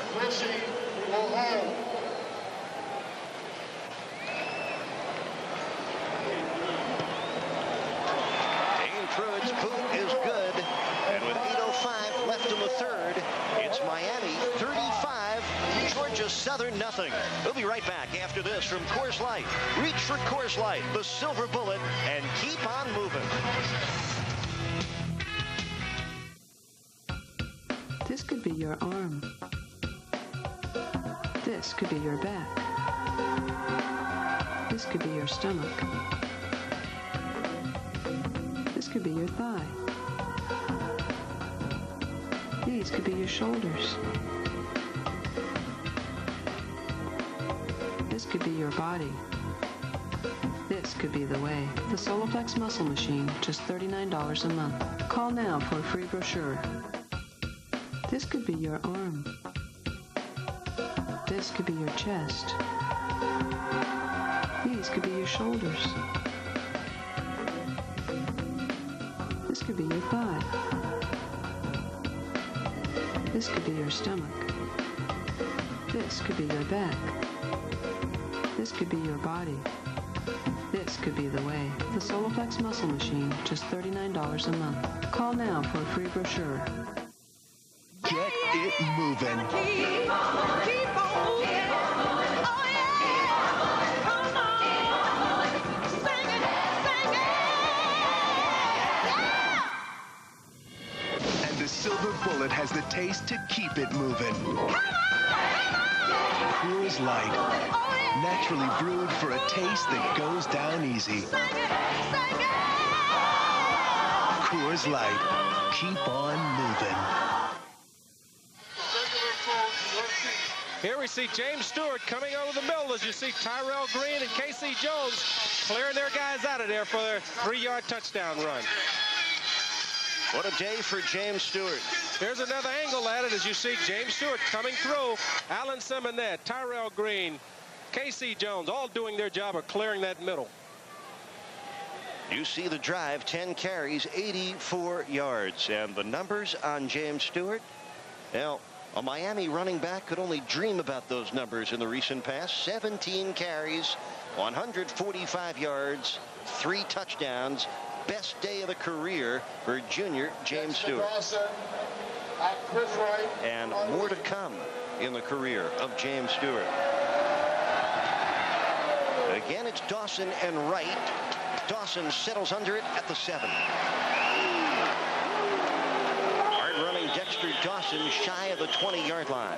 Dawson returns the kickoff. That's 35-0 Miami. How do you feel so far about opening day for the Hurricanes? I think they're making a good showing. They're showing everybody that even though they're playing a Division AA school, one AA school, that they're back and they're going to play with a lot of emotion and aggressively this year. Dexter Dawson went limping out. Joe Dupree checking back. You have to think that Coach Stoller will stick with his offense because they're not concerned about this game. They want to get ready for the upcoming games when they play against people that they're in direct competition with. And as you can see, they're still running the fullback. You know, they're not going back, abandoning their offense and throwing the football. Roderick Russell brought down by both James Burgess and Rohan Marley. Burgess now playing the middle linebacker spot. He came to Miami as a middle backer, moved him to the outside this year, but he can play both spots. It's good to have the flexibility of a guy like James Burgess because you've got so many talented linebackers that when you can play everywhere, it gives you a little bit more opportunity to play. Burgess loves the action in the middle. It's all hitting inside. Second down, 7. Here comes the option. Dupree on the keep. Nice run by Joe Dupree. He gets to the 27. Pickup of 4. It'll be 3rd and 2. Again, Burgess and Marley on the stop. There's Rohan, number 2. They call him the rat. He'll jump up and bite you. I'll tell you, to see a guy that small playing outside linebacker and will hit you with the force that Rohan hits with, it's unbelievable that he can get that job done so easily. He's a 5'8", 205-pound powder keg. Hurricanes top tackler a year ago. On 3rd and 2, nothing doing for the Georgia Southern fullback, Roderick Russell. Kenny Holmes, like a redwood, fell right on top of him. Again, Georgia Southern forced to punt. The Eagles held to 2 first downs all day. 6:20 remaining in the 3rd. 35-0. Miami out in front. 4th down and 2. Do you think that at some point during this ball game, Eric, that Coach Stowers would eventually abandon the offense, or you think he's going to stick with what got him here and what's been good for their football team throughout the years? And then I think they're an option team, and this is what they do, and that's all we'll probably see. But I was expecting to see their backup quarterback, redshirt freshman Kenny Robinson, get some play time, and he may well see some action later on in the second half. But for a team that's looking to improve on throwing the football, this would be an ideal time to work on that. 49-yard punt, first down Miami with a 35-0 lead. The Land of Lincoln is the setting for the State Farm Rail Classic, where last year Helen Thompson took the trophy in sudden death for her first career victory.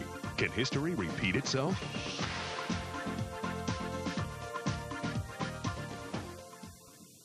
It could happen. Your favorite local TV station could have a problem with their transmitter and your picture could go away. It recently happened to thousands of WMFE viewers. Time Warner Cable doesn't rely on local transmitter signals. Instead, our fiber optic lines take direct signals from most local stations into our cable system to ensure that we bring you the best quality picture. You expect crystal clear reception 24 hours a day, and you get it because you subscribe to TWC. Win instant cash. Win 100, 250, 500, or even $1,000 instant cash. Plus exciting prizes during Flea World's great $75,000 cash giveaway. 100 winners each week. A winner every 10 minutes. Every Friday, Saturday, and Sunday, 8 a.m. till 5 p.m. To win instant cash, visit Flea World, America's largest flea market, and get your easy off car decal. Flea World's $75,000 great instant cash giveaway. Come visit our world. 1792 Sanford. For commentary on the latest happenings in the sports world, it's Sports Talk Live, Florida's only live televised call-in sports talk show. Wrapped with the beat writers who cover the breaking stories on Sports Talk Live, Monday nights on Sunshine. Beautiful end zone look at Miami's Orange Bowl with 5:38 left in the 3rd. Easy time of it for Miami today. Joe Rose loves to stir it up. What do you got cooking, Joe? Eric, I want to let everybody know Rusty Medeiros will not be back in the game, not because of injury. He's healthy, but they're going to start to give some other guys a chance to play.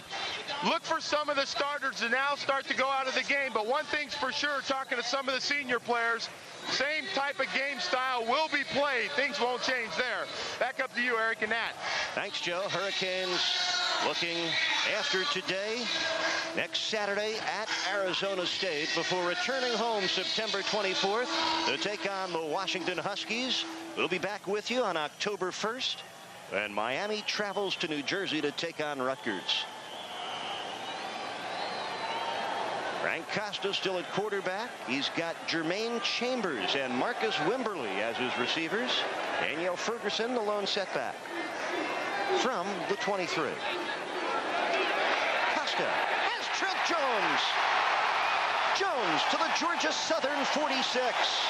Well, they love Trent Jones here in Miami, the redshirt freshman from Palmetto High School in Miami. He's made an impact, and that's his first grab of his career. 30 yards, tackled by Marco. Here we see Frank Costa go back, but I think the key here is Frank does a good job of getting the ball there, but Trent Jones finds the open seam in the zone and then does a good job of running with the football after the catch. 30-yard pickup, first down Miami. This is Ferguson straight up the middle. Nice cutback for Danielle Ferguson. It's a guy that would go east and west, but Danielle Ferguson proud to be a north-south runner here in his redshirt sophomore year. Came through the middle unmolested, made a little dip as he was going to go out to his left and then went right up the middle. Good tough running by Danielle Ferguson. 18-yard pickup for Ferguson, who had his season cut short down to 3 games last year with injuries. He gets his sophomore year back. Tony Gator in the slot on 1st and 10.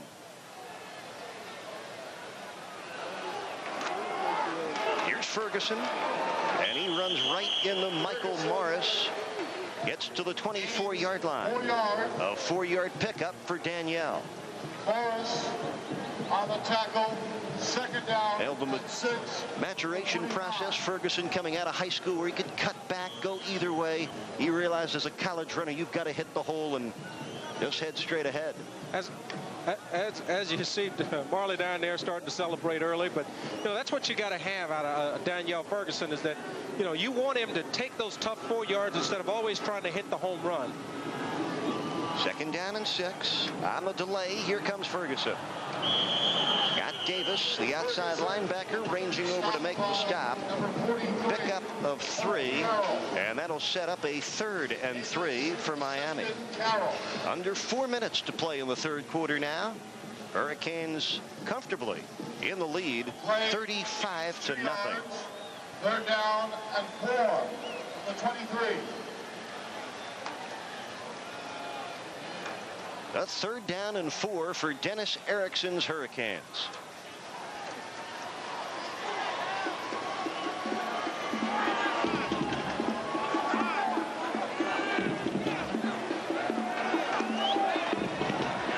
Trent Jones, first down. Trent Jones, touchdown!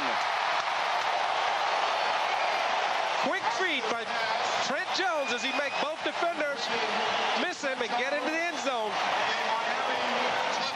A 23-yard touchdown throw, Frank Costa to Trent Jones. Penalty marker in the end zone for excessive celebrating, but Trent Jones had something to celebrate about. Made the catch and galloped to the end zone. That's what you want to see. You want to see the quarterback get the ball on the money, but then watch the receiver do something on his own to get into the end zone, helping the quarterback out.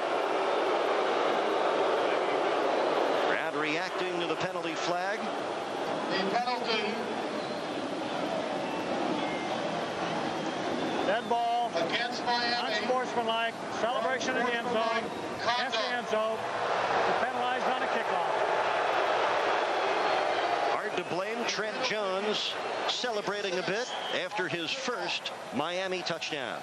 Well, the officials are trying to tone it down. You don't want to rub it in anybody's face, but here's a young man scores his first touchdown, and he's just happy. Pruitt nails the point after, and the Hurricanes now leading it 42-0 after that 5-play, 78-yard drive.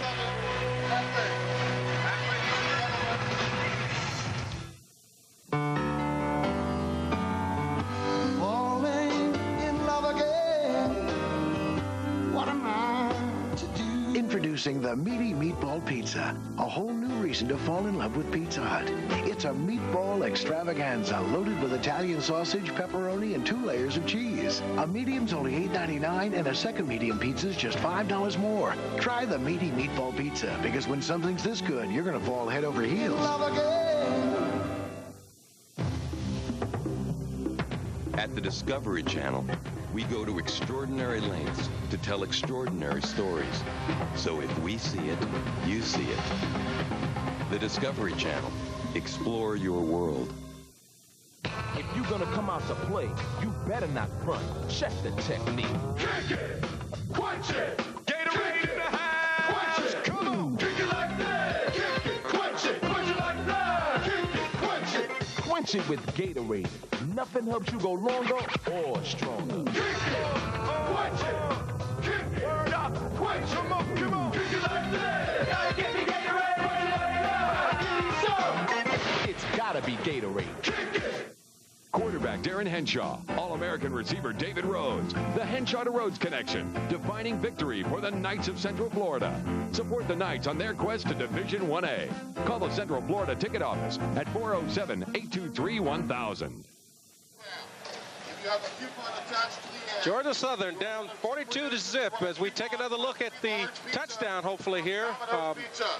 You know, Frank Costa really needs to get some success here, and here's a good job of just throwing the football out there. Trent Jones makes sure the catch, avoids the tackle, gets into the end zone.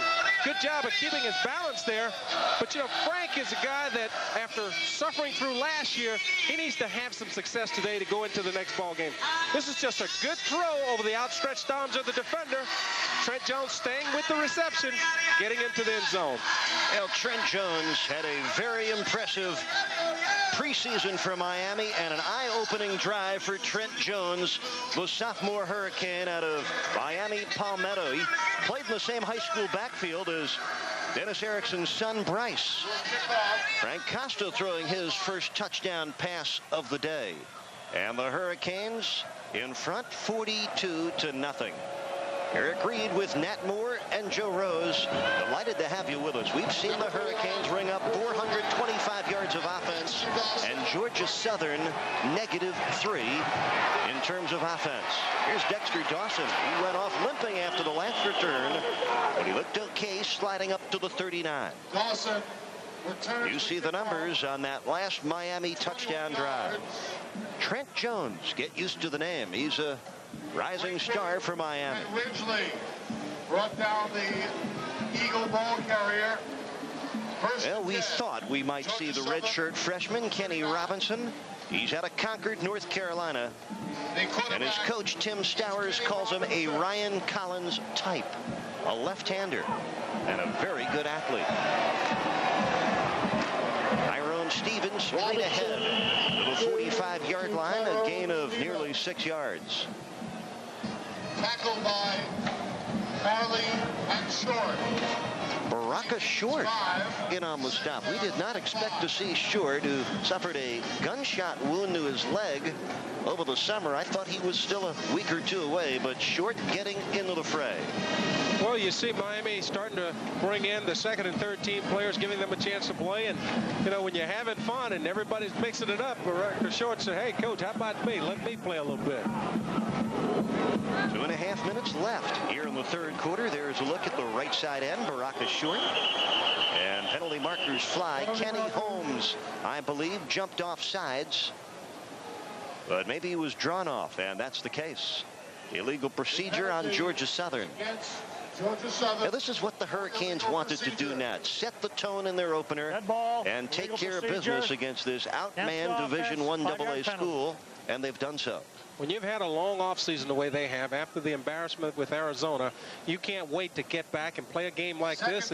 It's very important that you come out strong, you set the tone, and you basically take charge and show your opponent that they've got no chance keeping you from breaking that streak. And talking to Dennis Erickson on the Miami sideline was first-year defensive coordinator Greg McMackin.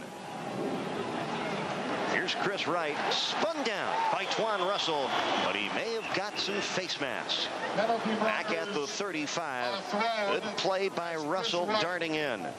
Twan Russell, a 6'2" sophomore from Fort Lauderdale. Miami for an illegal face mask. And it is a face mask infraction on Russell. Face mask against the defense, 5-yard penalty. Repeat, second down. Here you see Teron Russell is an inadvertent face mask, but they've got to call it. And, you know, he comes off, kicked his hands off late, but the official caught him. You know, when you think about a wishbone football team, I keep thinking about this streak and thinking back to 1985, and I've not seen a team effectively run the option against the Hurricane football team. And it has a lot to do with the kind of players that they recruit that are big, strong, and fast that run from sideline to sideline.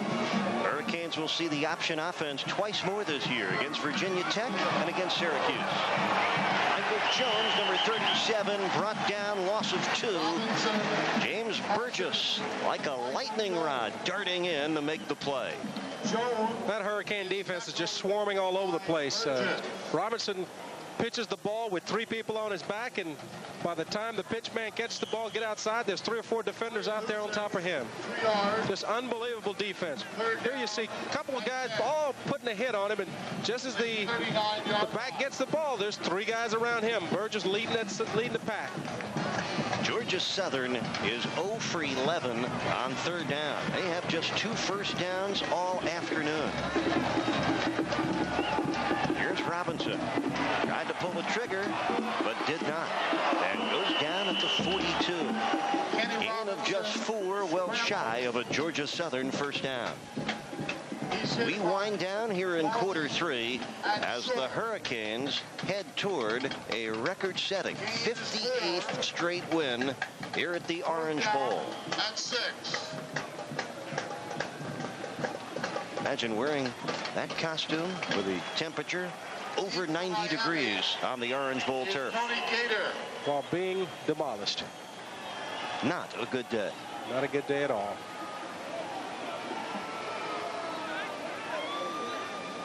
Well, this home winning streak began October the 12th, 1985.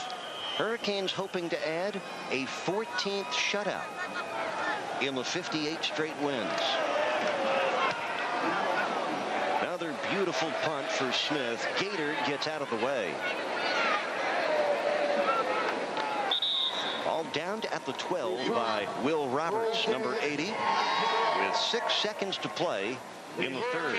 44-yard punt for Smith. And a first down for Miami.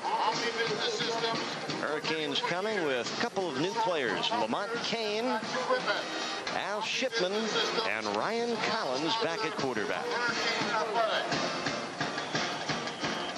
And this going just as Dennis Erickson would have planned. Big day for his defense. Good performance by the offense and a chance to play a whole bunch of folks.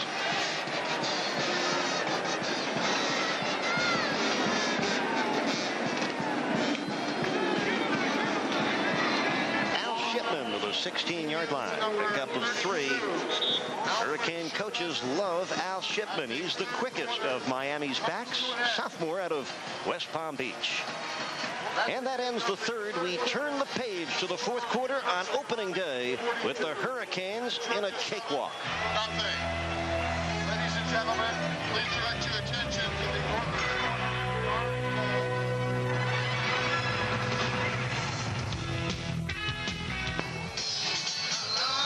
Back at the Orange Bowl, the Miami Hurricanes leading Georgia Southern 42-0 as we ready for the start of the 4th quarter. Eric Reed with Nat Moore, Joe Rose, and our Sunshine Network crew. Chip Singer producing today's game. Our director, John Liu, and another great day of work by this tireless Sunshine Network gang. Well, Miami heads into the 4th quarter playing lots of people. Brand new offensive line in the game, along with new tight end Chris C. Jones. New receivers, Jermaine Chambers to the right. Marcus Wimberly to the left, and here comes Al Shipman. Shipman still on his feet, and look at him go. He's gone.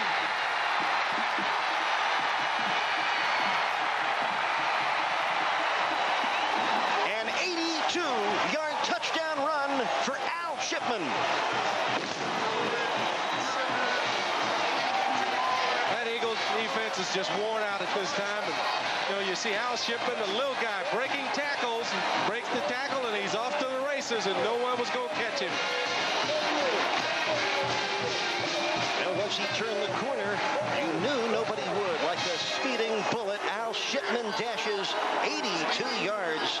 They call him the Frog, and he leapfrogged into the end zone for his first Miami touchdown. The second smallest man on the Hurricane football team. Actually, that's the second touchdown in the career for Shipman. The Pruitts had a busy day nailing point afters. The Hurricanes now leading it 49-0. Well, if nothing else, the Hurricanes showing off their depth of talent here on opening day. And I would love to be in the locker room after this ball game, after that great run there by Shipman. You know, James Stewart has had a great day, but I can bet you that Al Shipman will walk up to James Stewart and say, "Take that, big boy. I can play this game too." Well, Matt, we've seen all four Miami running backs strut their stuff. James Stewart, Larry Jones, Danielle Ferguson, and Al Shipman. Four quality performers. Well, you know, the talk was how Coach Erickson was going to get all of these great talents the opportunity to play if he didn't go to the two-back offense. But here you see why he stays with the one-back offense. Shipman breaks a couple tackles there, a couple missed tackles, and then he's off to the races. And look at him pick him up and go.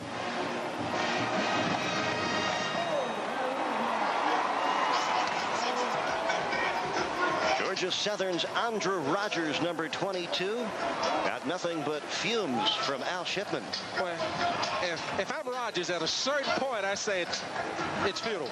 There's no reason to chase him any longer because the gap is getting wider, as you see.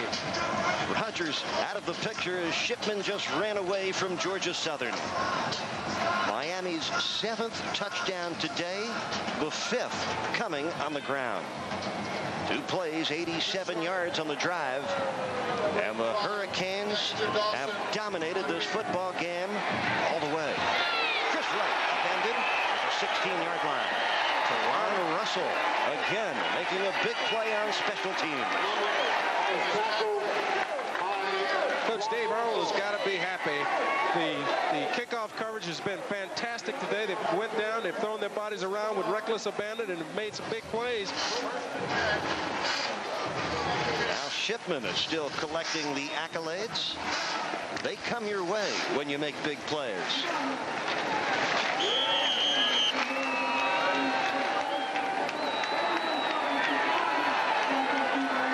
Robinson, the freshman quarterback for Georgia Southern, he gave it off to the fullback, Roderick Russell.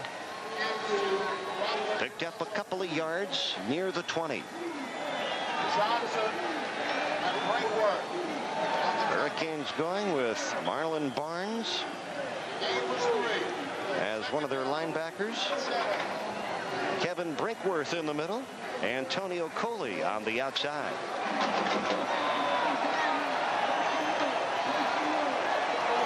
Second down, 7 for the Eagles. Pick chasing Robinson. And Chris Wright could not handle the flip. 3rd and 7.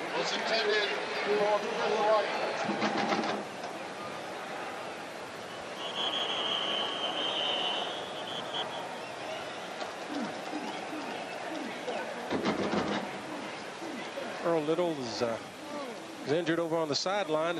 Hopefully it's nothing. Earl Little, the transfer from Michigan. A heralded career at North Miami High School. Looked to be a starter this year, but had arthroscopic knee surgery in the preseason. Some say that Earl Little could be one of the best safeties to ever play at Miami. Well, they've had some good ones here, but he has all of the attributes to become a great safety, and it's a matter of how soon he progresses where he doesn't make the mistakes where he come out of the middle. But here you see him coming up, and he's hit by his own man. Antonio Coley, number 47. Coley, a sophomore from Hialeah, Florida. Little's okay. He jogs off with 13:53 left in the football game. Well, this one has been decided early. Hurricanes leading 49-0. They led it 14-0 after one, 28-zip at halftime. Robinson throwing complete, but short of the first down to Alfonso Harris. Pickup of 5. They needed 7. The completion is 6 yards. That's much better action as far as throwing the football, because they bring him out on the roll, get him away from that traffic, and gives him a chance to throw the football. Unfortunate enough, he didn't get enough on it to get the first down, but it's a much better pass play than trying to run it off that option pass. Eric Smith packed a punt for Georgia Southern.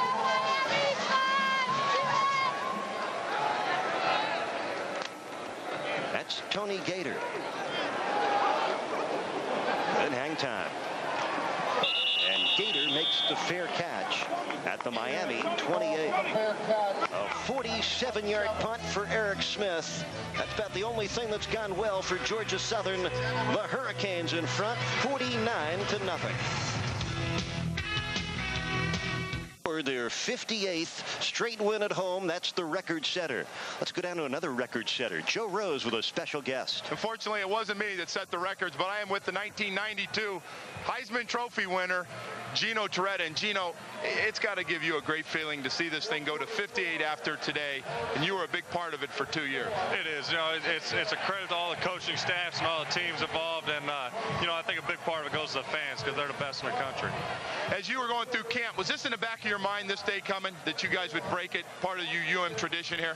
Oh, definitely. I mean, you don't want to break the streak, and I think that's a big part of why it keeps on going on, because you don't want to be on the team that ends up losing that game to break the streak, and hopefully it goes on for a lot more years. I wanted to ask you this, too. A new attitude, it looks like, for this football season, the team back together, something we didn't see maybe last year. Well, I think defensively they're playing real well. You know, it's probably one of the quickest defenses I've seen in a while, and you know, I think offensively they're coming back together, and I think you know, Frank's taking charge of them, and you know, I look for them to have a good season. All right, thanks a lot, Gino, for joining us. Thanks. All right, back up to you guys. Thanks, Joe. Danielle Ferguson on the catch and loses a couple. Ferguson. Chad Nybert. Gino Torretta, recently released by the Minnesota Vikings in the NFL. He hopes to hook on elsewhere. I was out in Minnesota earlier this year, and you know, Coach Green was really happy with Gino, but he was stuck with a dilemma. It was going to be impossible to keep 4 quarterbacks. They did it last year, but with the salary cap, it really hurt Gino this year as far as making that Minnesota team. Good look at Anthony Battle, outside linebacker for the Eagles. 2nd and 12. Nice catch. Chris C. Jones has the first down. Up to the Miami 49-yard line. Ryan Collins hit him with a perfect strike. Chris C. Jones.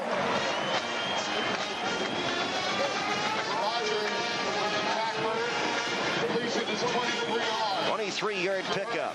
Chris C. Jones, the third-string tight end. He's a redshirt freshman from Somerville, Tennessee.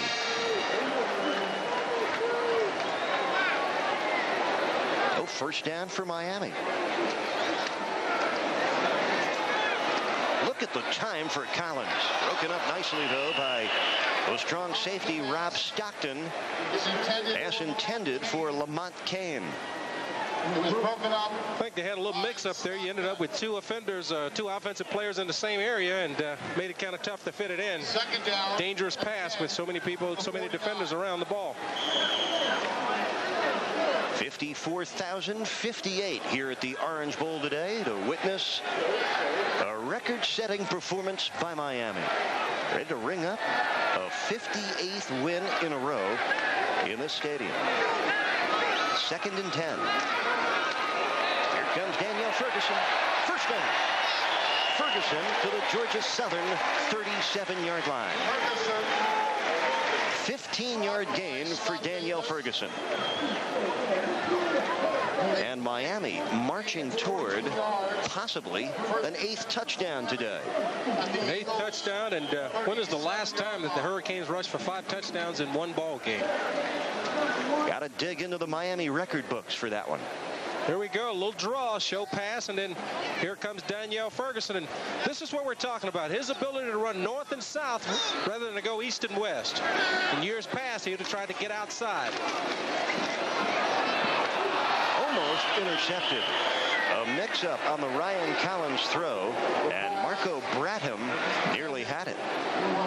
Now, that's the thing about this Georgia Southern defense. You know, they're getting pummeled by the Hurricane offense, but the way they play their defense, they all got good vision on the football. This is just an overthrow, but the corner, Benham, almost comes off and picks it off because he's doing his job. He's doing as he's coached, keeping vision in the backfield.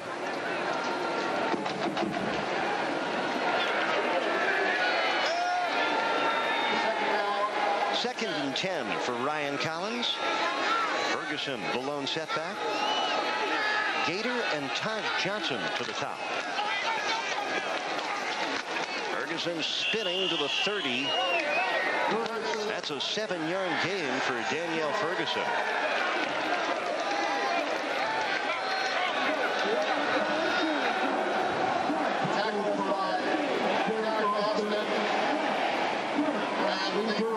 Just under 11 minutes to play in the opener.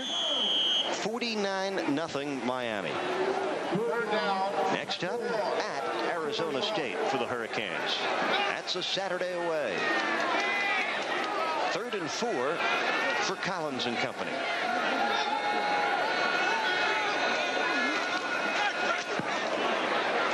Overthrown, intended for Lamont Kane. That'll bring up a 4th down and 4. Intended for Lamont Kane, 4th down and 4. Brad wants Dennis Erickson to go for it, and it looks like he will.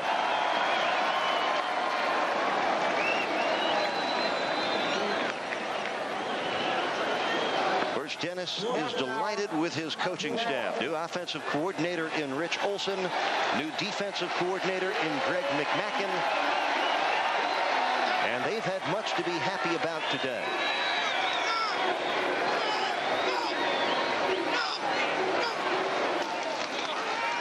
The drop to Ferguson, and he has the 1st down.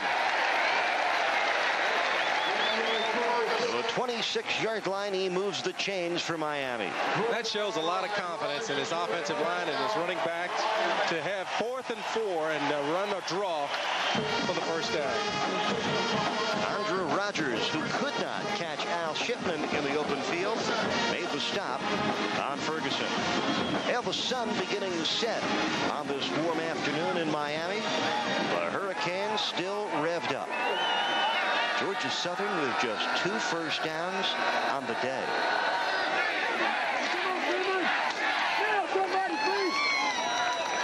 Ferguson to the 21, a 5-yard gain.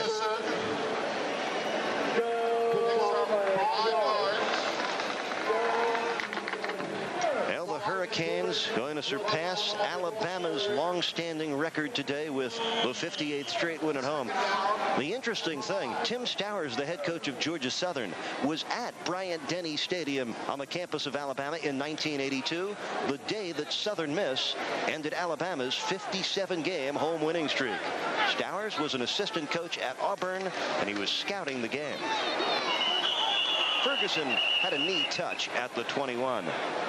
When I talked with Stowers about that experience of being at the game that Alabama's winning streak was stopped, he says he remembers it as the beginning of the end of the Bear Bryant era at Alabama. Well, it might have been the beginning of the end of Bear Bryant's era, but that's not going to happen here today. You know, Dennis' team came out and they were fired up and they took control early in the ball game, and you know, I expect to see them get into that 60 number before they even think about having an opportunity to lose here. Well, this will be number 58. 59 will be Washington on September 24th. The opportunity, I should say, for number 59. Ferguson turns the corner, gets to the 13. That's a 7-yard pickup. Of course, a very interesting home game looming on October 8th. The home winning streak will get a stern test when Bobby Bowden brings in the Florida State Seminoles a Saturday night tilt. And that's a game that I think the Hurricanes are pointing toward. You know, last year they went up and lost to Florida State in Tallahassee, and it'll be an opportunity to get back at them and march on toward a possible chance at another national championship. 1st and 10, Miami at the Georgia Southern 13.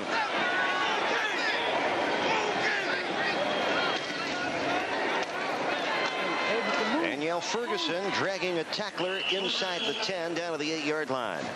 Edward Thomas grabbed Ferguson, then hung on for the ride. 4-yard pickup. They'll give you an idea about this winning streak to put it in perspective, and nice looking numbers for Ferguson. Miami closing in on win number 58 in a row at home. The next best home winning streak in Division 1A is Texas A&M, and they've won 20 in a row. After that, Nebraska at 17, Florida State at 12. A long way to go to catch Miami.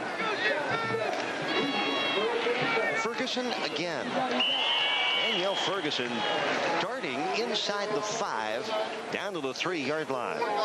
He's really become a slashing runner inside, where in the years past he would always try and get to the outside, turn the corner, and rely on his speed. But now he's cutting back and he's staying low and diving through there. And I think that's going to help him in later years to become a complete running back. Nat, all 4 of Miami's running backs have had their moments today. One of the deepest spots on one of the country's deepest football teams. 3rd down and 2. Marcus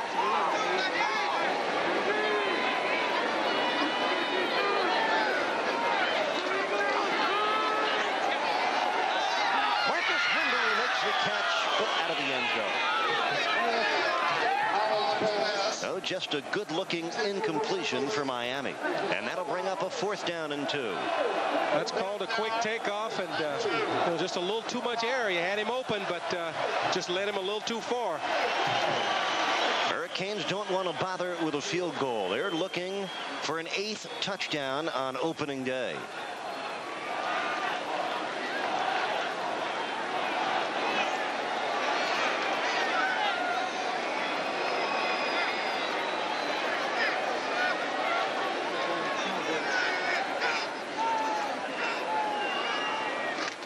Ferguson has the first down, has the touchdown.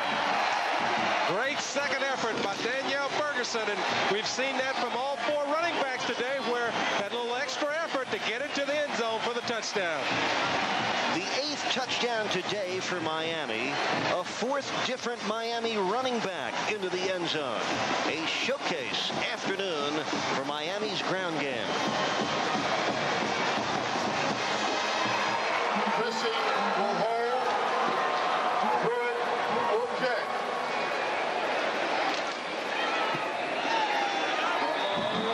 Six minutes and 33 seconds left in an opening day for Miami fans to remember. Win number 58 in a row. One-sided, wouldn't you say? If you're going to set the record, this is the way you do it. You come out and you really take charge. You didn't win by a hope and a prayer. You came out and you were dominant the entire day. College football season underway, so is the National Football League. And we invite you to join Miami Dolphins Monday Night Magazine, Monday, September 5th. Your guests, Jeff Cross and Keith Sims. They'll join Kerry Ross in studio. Monday night, Miami Dolphins Magazine, here on Sunshine Network. With Joe Rose, Nat Moore, I'm Eric Reed. Glad to have you with us. The Hurricanes steaming on opening day, 56-0 their lead. And to give you an idea how bad it's gone for Georgia Southern, they have more punts than rushing yardage. 11 punts, -6 yards on the ground. As we said earlier, the punt has been their offense for today, and it's been able to keep the game from getting even worse out of hand. And only get better from here for Georgia Southern as they get back to the 1AA level. That Dexter Dawson dancing along the sideline and thrown out at the 23-yard line.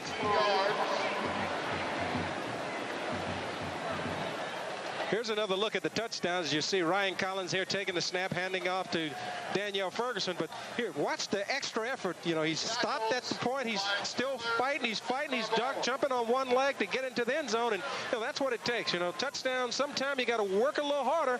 He just runs over the safety, stays on one leg, and refuses to go down. Rob Stockton, number 14, the strong safety, has done all he can, but it has not been enough. The fullback dives ahead for a yard. Penalty markers down. With 6:18 to play in the game, there's the scoring drive for Miami. Their 8th touchdown today. 4th different running back going over. And Danielle Ferguson has had quite an afternoon. 15 carries, 87 yards. I'll tell you what's really impressive in that stat there is the time of possession, 6 minutes and 31 seconds. Well, that's what you want to have as a good football team. He played first down. Be able to control the football, and it'd be interesting to find out what the Hurricanes' dominance as far as controlling the football has been today. Tim Stowers says we have a good football team. You wouldn't know it today, but that's the difference between 1A and 1AA. Here's Kenny Robinson on 1st and 5. He maybe gets back to the line of scrimmage. Booker Pickett, Tremaine Mack, and Jeffrey Taylor all in on the stop. One tangible difference between the two divisions. Division 1A, you give out 85 scholarships. Division 1AA, you are limited to 65. Right. Normally your first team players are somewhere of the same caliber, but as you start to develop depth, it's a little bit tougher to stay and play with those Division 1A schools because they just keep coming at you. 2nd and 5. Redshirt freshman Kenny Robinson with time left, 5.5 minutes. On the flip back end around, look at Dexter Dawson go. Penalty marker down as Dawson races with Antonio Coley. And Coley catches up to him and knocks it out of bounds at the 1-yard line.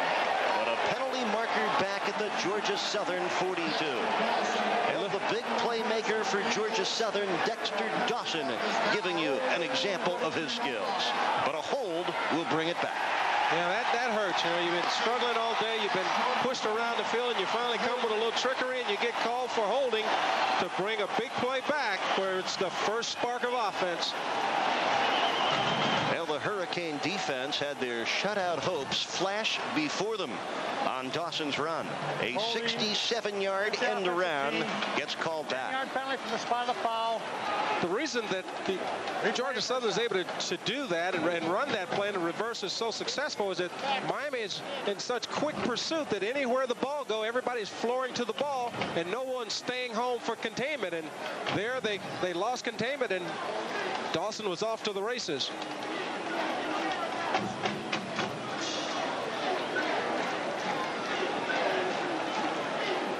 With the win today, Dennis Erickson's record as the coach of the Canes will go to 54-7. He remains unblemished at home, 32-0. Second down.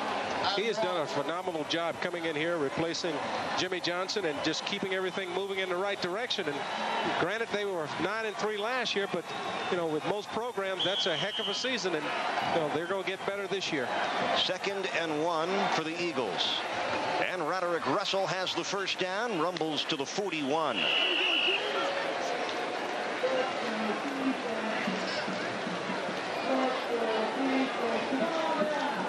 Well, football fans watching today's game should not let the quality of today's opponent influence their thoughts on this winning streak.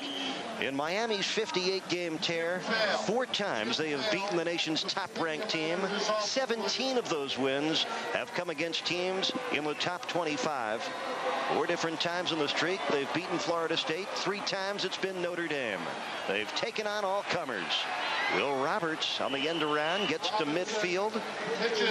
Thrown out of bounds. Will Roberts has run out of bounds. Eugene Ridgely making the tackle. Ridgely, a redshirt freshman from Marrero, Louisiana. The opening day has been a breeze for Miami today.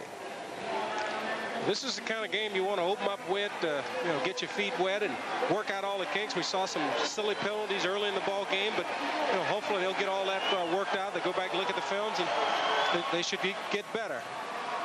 Roderick Russell breaks free and is finally bumped down by Tremaine Mack at the Miami 33-yard line. That's a 16-yard run for Roderick Russell, a redshirt freshman from Opelika, Alabama. Now you're starting to see the Georgia Southern football team move the ball up the middle with the fullback, because that's the first read. They're leaving it in there, but they're going against Miami's second and third team defense. Matter of fact, it's the third team linebackers, and they're having some success.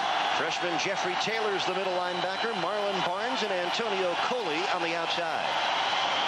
The end around and brought down by Marlon Barnes at the 45-yard line. Corey Joyner. Joyner, a 5'9" freshman from Albany, Georgia, never had a chance. Penalty flag down, a loss of 13. Penalty marker. Unsportsmanlike against Miami. With 4:12 left in the football game, and the Hurricanes in front 56-0. Only thing in doubt, can the Canes keep the shutout? Well, it's going to be a little tough, because the Eagles are starting to move the football. But here you see Barnes coming, but Booker Pickett make the play because he stays at home. He keeps his containment, and then Barnes is able to come in and finish him off. Against the defense. And the crowd getting into it here in the final 5 minutes. James Burgess is checked back in as an outside linebacker on 2nd down and 7. The fullback Russell struggles for about 3. Russell. Antonio Coley at the bottom of the pile. And Jeffrey Taylor also credited with an assist. They like what they see out of Roderick Russell at Georgia Southern. He could supplant senior Tyrone Stevens as the starting fullback before very long. Yeah, they had a pretty heated battle this spring for the position, and Stevens won out in the end. And I think it was just his experience and leadership. And 3.5 minutes to play in the game. A 3rd down and 5 for Georgia Southern. Michael Jones with a catch and stop at the Miami 5-yard line. A 22-yard pickup as Kenny Robinson hit the sophomore slot back Michael Jones. And now the shutout is truly in jeopardy. It's in jeopardy, but we've got Michael Jones down, and hopefully it's nothing serious.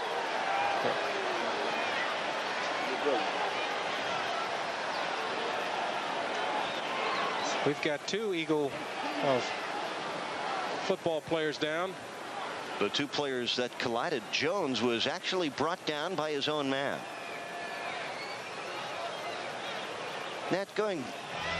We'll talk more about this amazing Miami winning streak at the Orange Bowl when we return to Miami, Florida, right after this with the Canes in cruise control.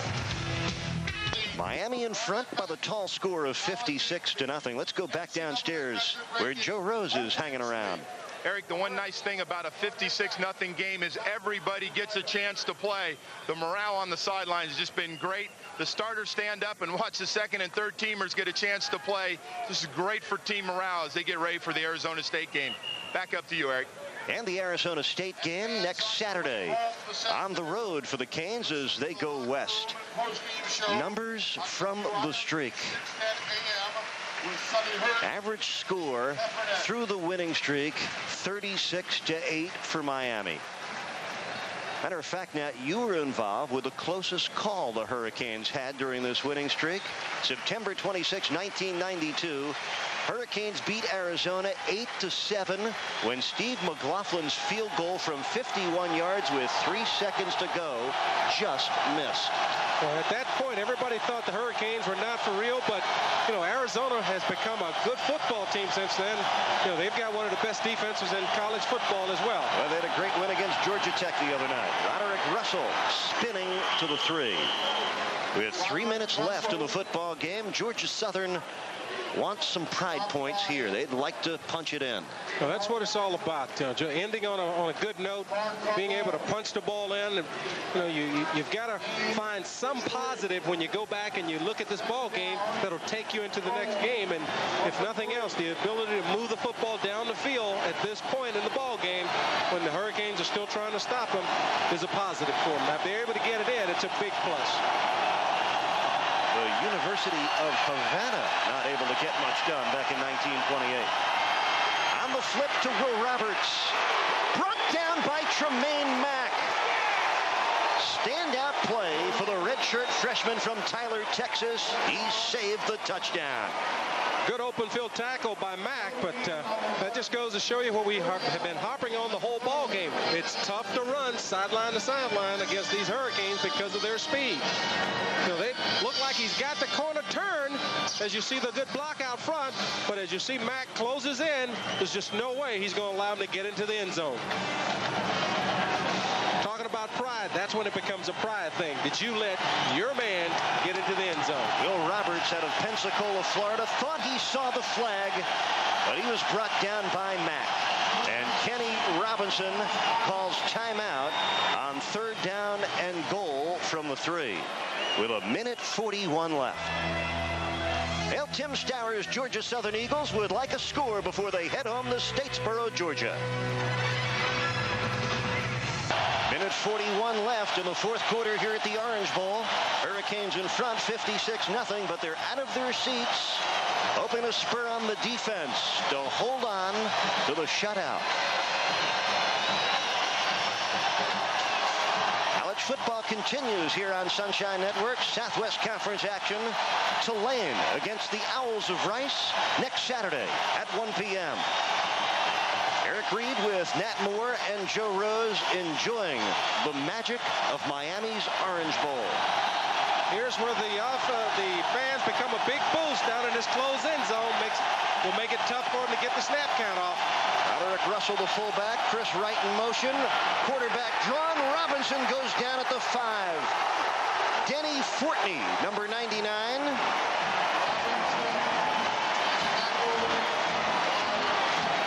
Also in on the stop was Jay Johnson.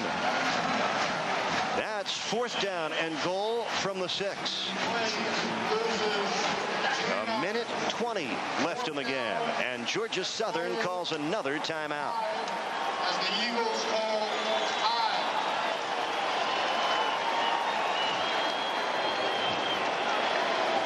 Well, let's take a look at what's in front for Miami. At Arizona State next Saturday, you see the next game at home against Washington. We'll have the Rutgers contest for you. Florida State in a primetime game, 7:30 p.m. on October 8th. And at Morgantown on October 22nd. Some tough games ahead. They've got 3 or 4 tough games back-to-back, but, the key to success is playing them one at a time. Well, here in Miami, the Orange Bowl has been talked about quite a bit recently. This stadium, more and more things going to Joe Robbie Stadium. Matter of fact, the Orange Bowl game on New Year's Day could likely be switched to Joe Robbie, but this ballpark has been so very good to this University of Miami program. It's got a lot of history, a lot of tradition, and it's a kind of stadium where you can make a lot of noise. Everything echoes. It really helps the home field team. Well, the ghosts of the Orange Bowl stirring now as the Hurricanes close in on their record-setting 58th straight win here. And now they'd like to shut down Georgia Southern's best scoring bit of the day. 4th and goal. The shutout lives.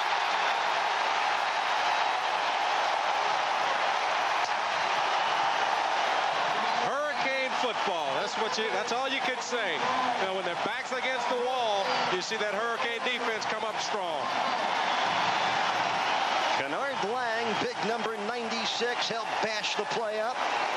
And Miami will chalk up shutout number 14 in consecutive win number 58 at home. This is what you call a total team victory. Everybody played, everybody pitched in and did their job. And, you know, when they celebrate setting this record, they've all got something to celebrate today. Third quarterback of the day for Miami, the freshman Ryan Clement out of Colorado. He won the number 3 quarterback job this year. Al Shipman straight ahead for good yardage. To the 37, 14-yard gain for Shipman, who scored on an 82-yard touchdown run early in this quarter. Well, just to count down now, 1:03 left on opening day. Now, James Stewart could be in trouble if Al Shipman get 2 more carries like that. He could surpass him as the leading rusher today. Well, Shipman, Ferguson, and Stewart have all had banner opening days. Well, Ryan Clement beat out fellow freshmen Scott Covington and Chris Walsh to win the number 3 quarterback job. They'll get him some playing time as the year goes by, and also serves to separate those 2 talented freshmen in class. And Covington will be a redshirt freshman next year, while Clement will move on to his sophomore season. And that's a big advantage. And I think that's the reason that Coach Erickson want to play both quarterbacks, both Costa and Collins, because next year it's Collins' turn, and then you've got 2 good young quarterbacks that will be taking the helm. Well, the Frog, Al Shipman, numbers that leap out at you. 4 carries, over 100 yards. And here comes Mr. Shipman again, darting and dashing. And look out if he turns the corner. Simply ran out of room. Al Shipman. That's what speed will do. You can take a bad play, reverse your field, stop, reverse your field again. And the celebration has started. That ends the football game. The celebration begins. Nobody's done it better at home. 58 wins in a row at the Orange Bowl, an NCAA record for the Miami Hurricanes, and they do it as convincingly as you possibly could do today. 56-0. Dennis Erickson's gang prevails.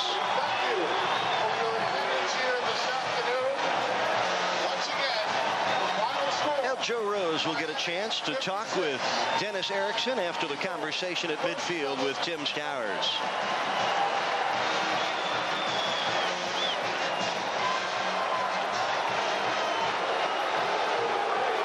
Banner day for UM's defense and the ground game.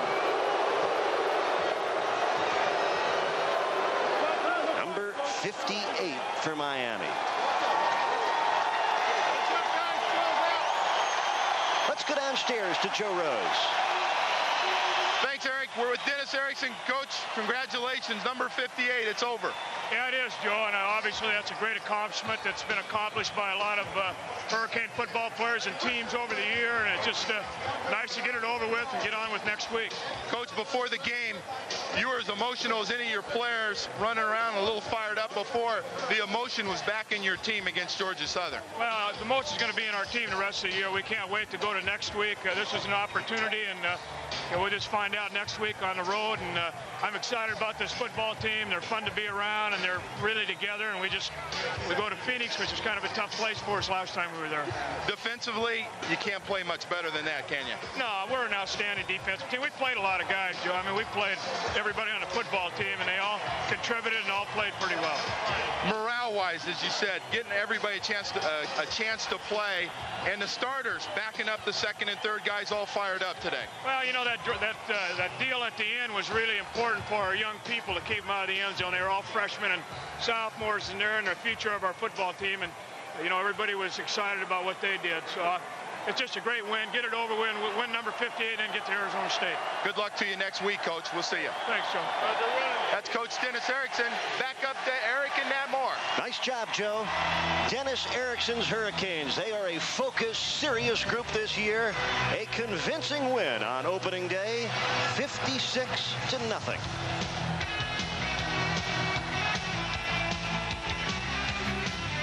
Victory for Miami. They tattoo Georgia Southern 56-0 and win their 58th in a row here at the Orange Bowl. So they set the NCAA record in style. Nat Moore. It's a record that, will last a long time, that a lot of people will be proud of, not only the players and the coaches, but also the fans. But they did it in style, as you said, with a big victory, 56-0, and, what a way to win it. Showcase day on both sides of the football. 8 touchdowns today for Miami. Let's look at some of the second-half highlights. This was Frank Costa finding Trent Jones. Nice-looking play for Trent Jones, covering 23 yards. Good play, good running catch by Trent Jones as he regains his balance here, but more important, it was something that was needed for Frank Costa. He needed to have a good ball game. He had some drop balls earlier, and that helped him a great deal. That made it 42-0. And check this man out. Al Shipman, an 82-yard touchdown. That's just good running and poor tackling, and then he shows you the speed that he has as he runs away from number 22, Rogers, I think it is. Part of Miami's 416 yards on the ground. Al Shipman with a big day, and Ryan Collins had his moments as well, as did this man, Daniel Ferguson, who showed the Miami desire for touchdowns today. Here's a young man that's been a little maligned because he's been running east and west, and today he showed a nose for the end zone as he ran very hard there and worked hard to get it into the end zone. And that drama late, the Hurricanes trying to hold on for the shutout. Look at this 4th down and goal play. There you see 3 defenders hitting the quarterback as he's ready to pitch the football, which causes the problem. And there you go with Lang coming up with the recovery, but it was 4th down anyway, and it reserved the shutout for the Hurricanes. Kennard Lang with a fumble recovery. A banner day for Miami, just the way they wanted to start 1994. A 58th straight win at home, a 56-0 shutout pasting of Georgia Southern. When we come back, final stats and some final comments from Joe Rose.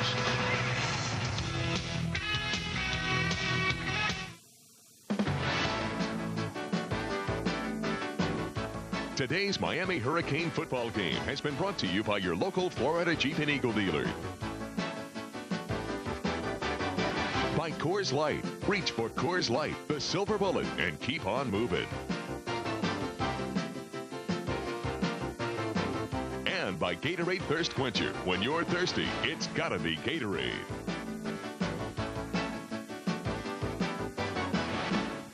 Is that a new credit card? It's my new First Union check card. It's got great and wondrous value. What's it do? It's magic. It's like a check. It pays for our lunch, takes the money right out of my checking account. Ooh, clever card. And buy some gas, some groceries. It's even an ATM card. I can use it to get money here or anywhere else in the world 24 hours a day. Let's go. Where? Oh, I don't know. I'm thinking dinner in Rome. Yeah, sure. I'm thinking somewhere closer to home. Give me that card. Excuse me. Get all the value of the card that works like a check. The check card from First Union. When you're active, your body heat increases. 15 or 20 times. You become dehydrated. As soon as 30 minutes. You lose fluids. Up to 2 quarts of sweat per hour. But more than anything else, you get thirsty. Gatorade Thirst Quencher. Drink it. No other beverage enters the bloodstream faster and rehydrates you better. Chug it. Nothing quenches a deep down body thirst better. Scientifically tested, athletically proven. Gatorade Thirst Quencher. It's gotta be Gatorade. Get it moving.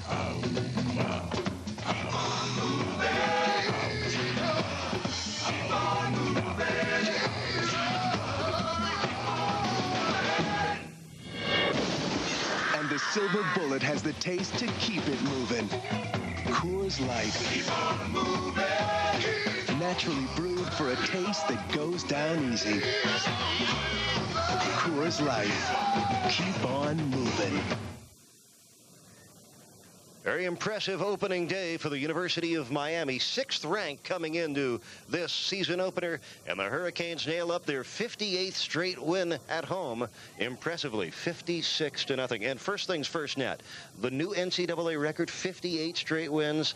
This could be a record never duplicated. I think it's going to be a long time, if ever, for anyone to duplicate or break this record. But you have to love the way that they did it. They came out and they dominated from the start of the ball game all the way to the end, where the third-team defense stood up and stopped the Eagle offense from getting into the end zone. Well, as we take a look at the numbers from today's season opening win, you'll see Miami's dominance.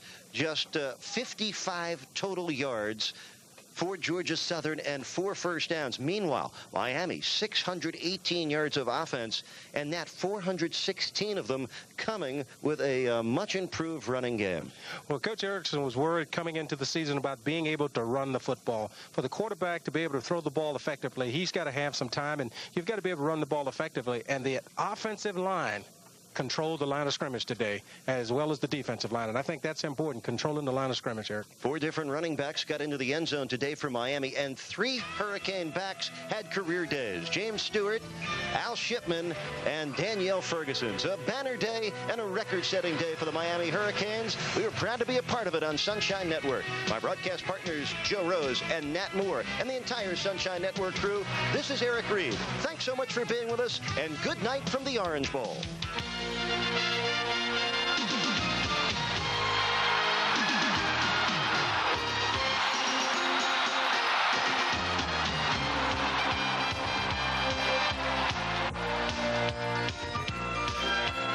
Sunshine Network has been proud to present University of Miami Hurricanes football 1994.